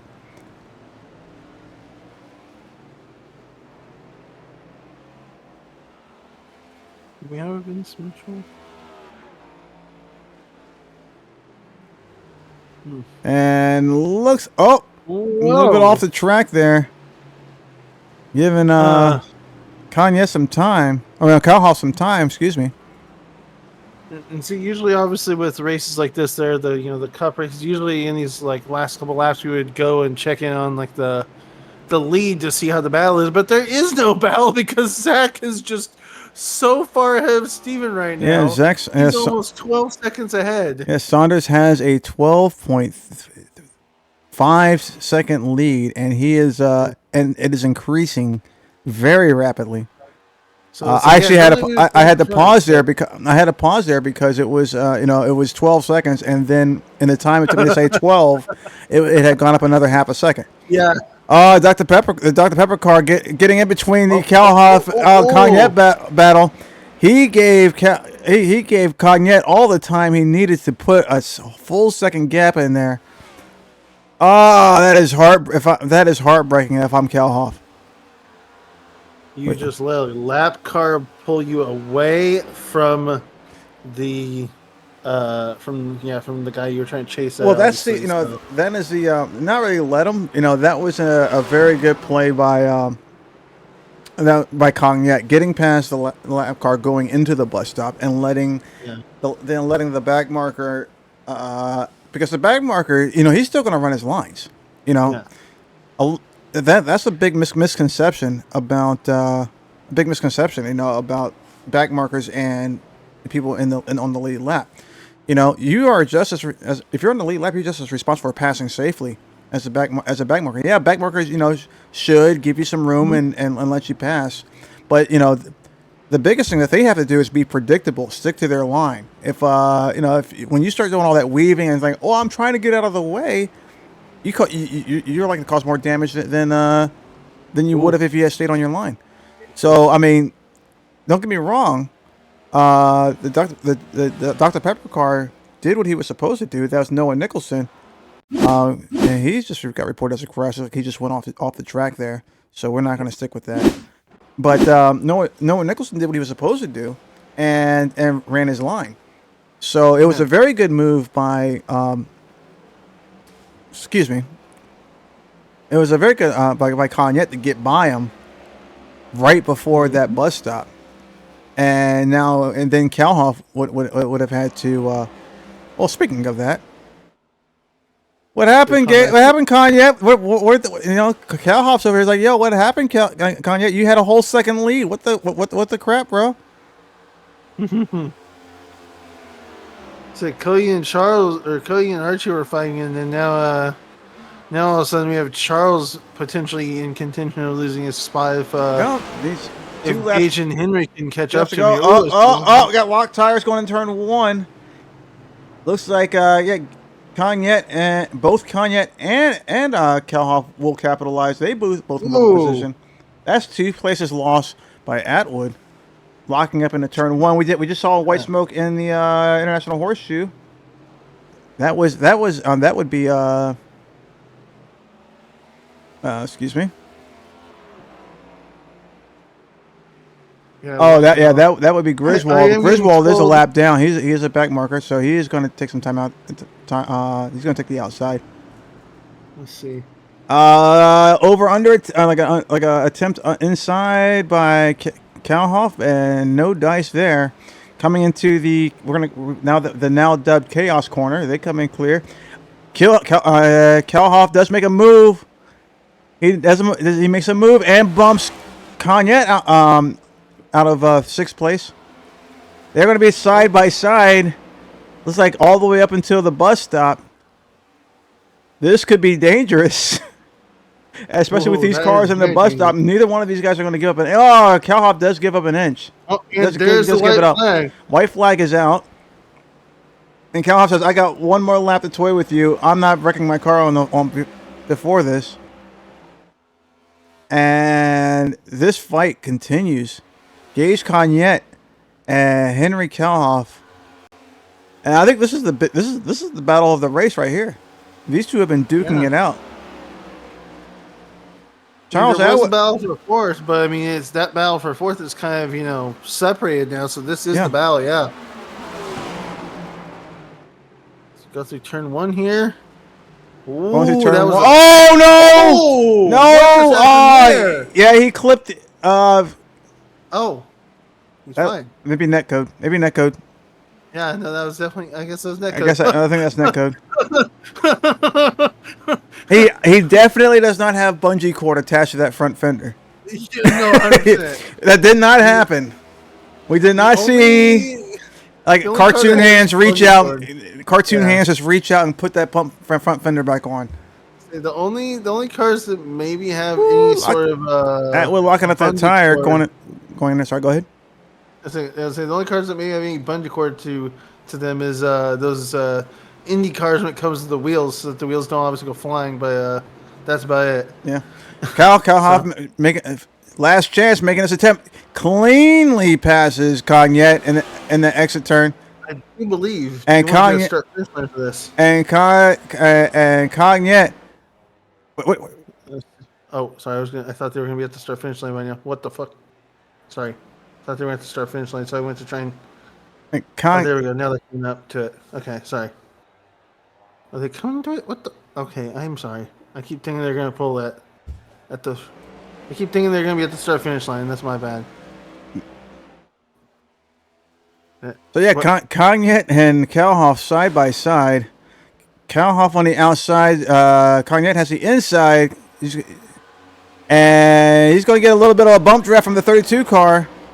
They're going to be side by side coming up to the final stretch. It looks like it's going to be Gage Cognac snags that 6th place spot with a little bit of help from Charles Atwood. A very, very hotly contested fight there. That was a fantastic race, especially with those two. That was definitely the fight of the race right there. Zack Saunders, of course, coming across the line first, so with a 13-second lead, followed by Stephen Carlile. Travis Skrumeda. Hang on. Yeah, Travis Skrumeda came in shortly after. Came in third. Shortly after that, got with Archie Williams in tow in fourth. Cody Leach rounds out the top 5, and then the big battle we were watching, the Gage Cognet did inch back forward with the help of Charles Atwood to gain 6. Henry Calhoff came in 7. Charles Atwood 8. Xander Short. I have plenty of space windows. Thank you. Zach Johnson comes in. Sorry, Xander Short comes in 9th, and Corey Mott rounds out the top 10. Here goes the final results for the race. And wow, lots of carnage. That was how many? The 15 car is good at road courses. The 15 car of not Nathaniel Campbell. What are you? Archie Williams. Was that Cody Leach? Sorry, Cody Leach. Yeah, Cody Leach. Yeah, he does pretty much all of our races, so he's pretty much everywhere. I think that's Cody the type that actually just saying. Oh, is that him? I don't have my glasses. Oh yeah, that is him. I don't have my glasses on. I just saw a solid blue blur. Type something about. See, that's what happens when you have like we have a name color like that. I got to put my glasses on to read your name. Now wait, Hoytsma, didn't we say we thought he was out of the race? He all of a sudden. Wait, no, it's qualify results. That's not even the right results. Oh, that's not even the right results. Yeah, let's try that again, huh? This is the race results, people. You know, I know what I'm doing. Oh my gosh, I really do. I was like, wait a minute here. I like how everybody has national flags except for Stephen Carlile. He's from parts unknown. We don't know where he's from. We just know he's from Positive Movement Racing. That's all we know. Lots of America in this race, and then there's Australia. I do believe we should go ahead and go. Do we have a Travis? Is Travis Skrumeda in the chat? Let me see if he is anywhere. He needs to get his button in Discord so we can talk. He is. Drag him in. They are in the podium finishers. Oh, these 3 are amazing. They put themselves in the proper channel for us. These guys. All right, there we go. You drag me in. Hey, Travis, it's us up in the booth. You got a copy? Got a copy.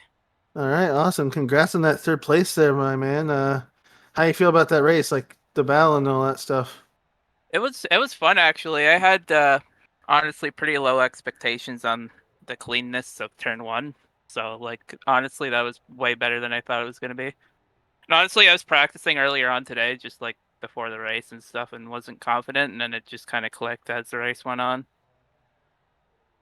Well, that's good. I mean you had a up hill battle to climb. What's the word? Uphill battle. Getting back to that 3rd place spot.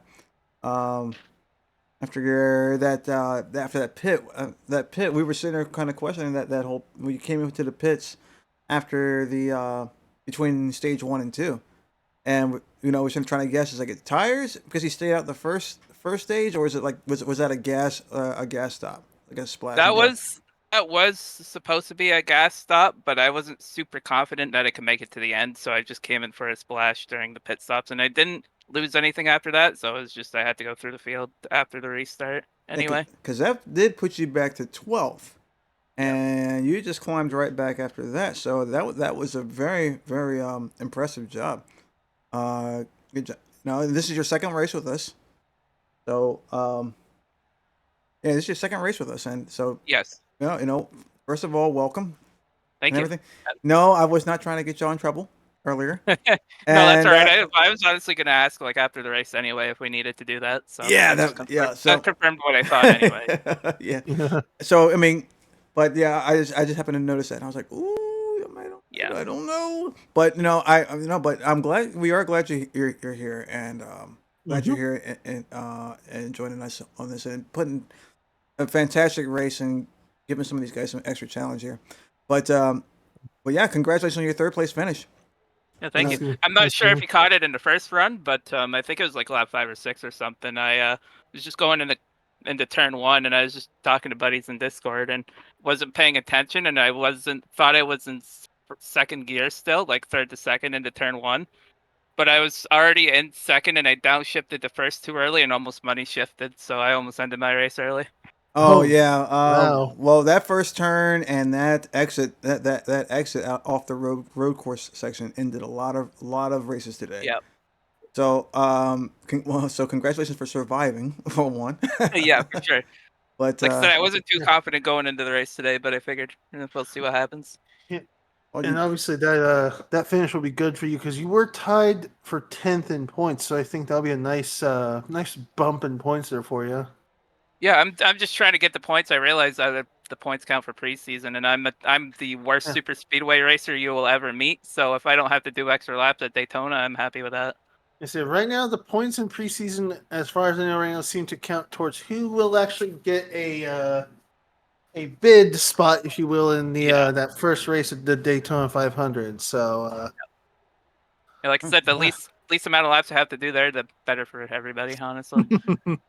Alrighty.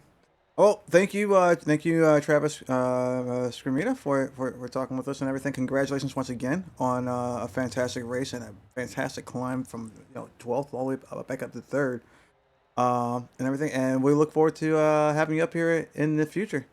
Yeah, thanks, guys. Hopefully, some more often than just the road courses. Yeah, right. For sure. Alright, see you guys. Yeah. Yep. Even Carlile in there? Yeah. Oh, and I say all three of them put themselves all in three there. of them there. Yeah, all three. Okay, cool. Hello, Steven. It's the boys up in the booth. You copy? Hey, what's going on? Good job on the second place win there. Or second place podium, if anything. So. Yeah, thanks. It was good. Back to finishing behind Zack again. Continuing the theme from last season. But I don't know where to go with it from that one. Sure. I mean, he's good. He is good. He is good, and he's good. And he's good, and he's consistent, and that's what you need to win. I felt like I did the best I could with what I had. I didn't really get a whole lot of practice over the last week. Well, if this is any bit of a confidence boost, okay? Your best time is only 2/10 slower than his best time on the road course. Yeah. And you like your last. I mean, you're not that far off of him and everything. Just hey, look. No, I wasn't. I mean, if we had a caution to kind of get bunched up again, I think I probably had something for him. Just basically trying to make him overdrive the corner, which is easy to do. But just didn't happen. I got caught behind some lapped cars, and the gap just widened after that, and I wasn't going to try to run him down. Right. He had 5-6 second gap ahead. I wasn't going to be able to make that up. I could probably take off a few tenths a lap, but that wasn't going to be enough. And I didn't want to risk overdriving myself and lose a top 5. Right. So we didn't notice that you stayed out at the for the first stage while everybody pitted. Yeah. I mean, there was really no need to pit from my perspective.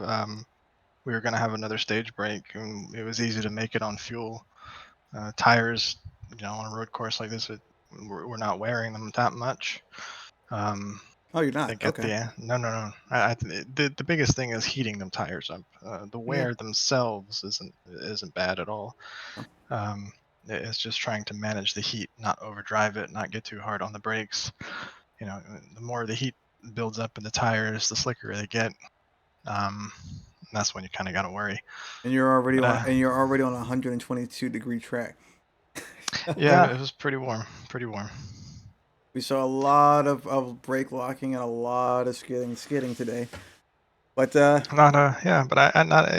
was a good race. I mean, it wasn't as chaotic as I originally thought it was going to be, at least up in the front. I thought we would definitely have a big pileup going into 1.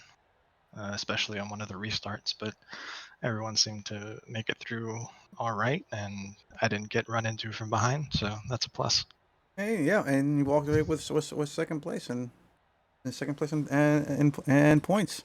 So, I mean, we did see a lot of cars get in their race early on this track, especially on turn one and what we dubbed the chaos corner, which is basically the exit turn at the end of the road course. Mm-hmm. Yeah, no, I heard a lot of chatter on the radio, but I haven't looked at the replay or anything, so I don't even know what was going on. Yeah, a lot of people met their doom on that particular stretch of firewall. I'm giving you the spoiler right Yeah, there. a couple cars definitely gonna kill their engines on that turn. Yeah, that'll do it. But once again, congratulations on your second place win. Thank you. Look forward to see you on the next race and everything. Hopefully, we can get you on that top podium. Yeah, probably. Yeah.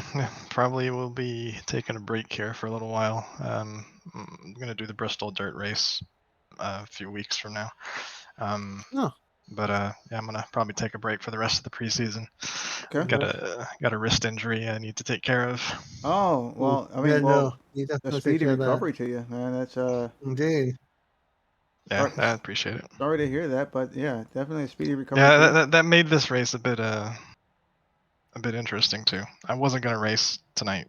I didn't really get a whole lot of practice over the week, and it felt good enough in the initial practice today to where I could get through it.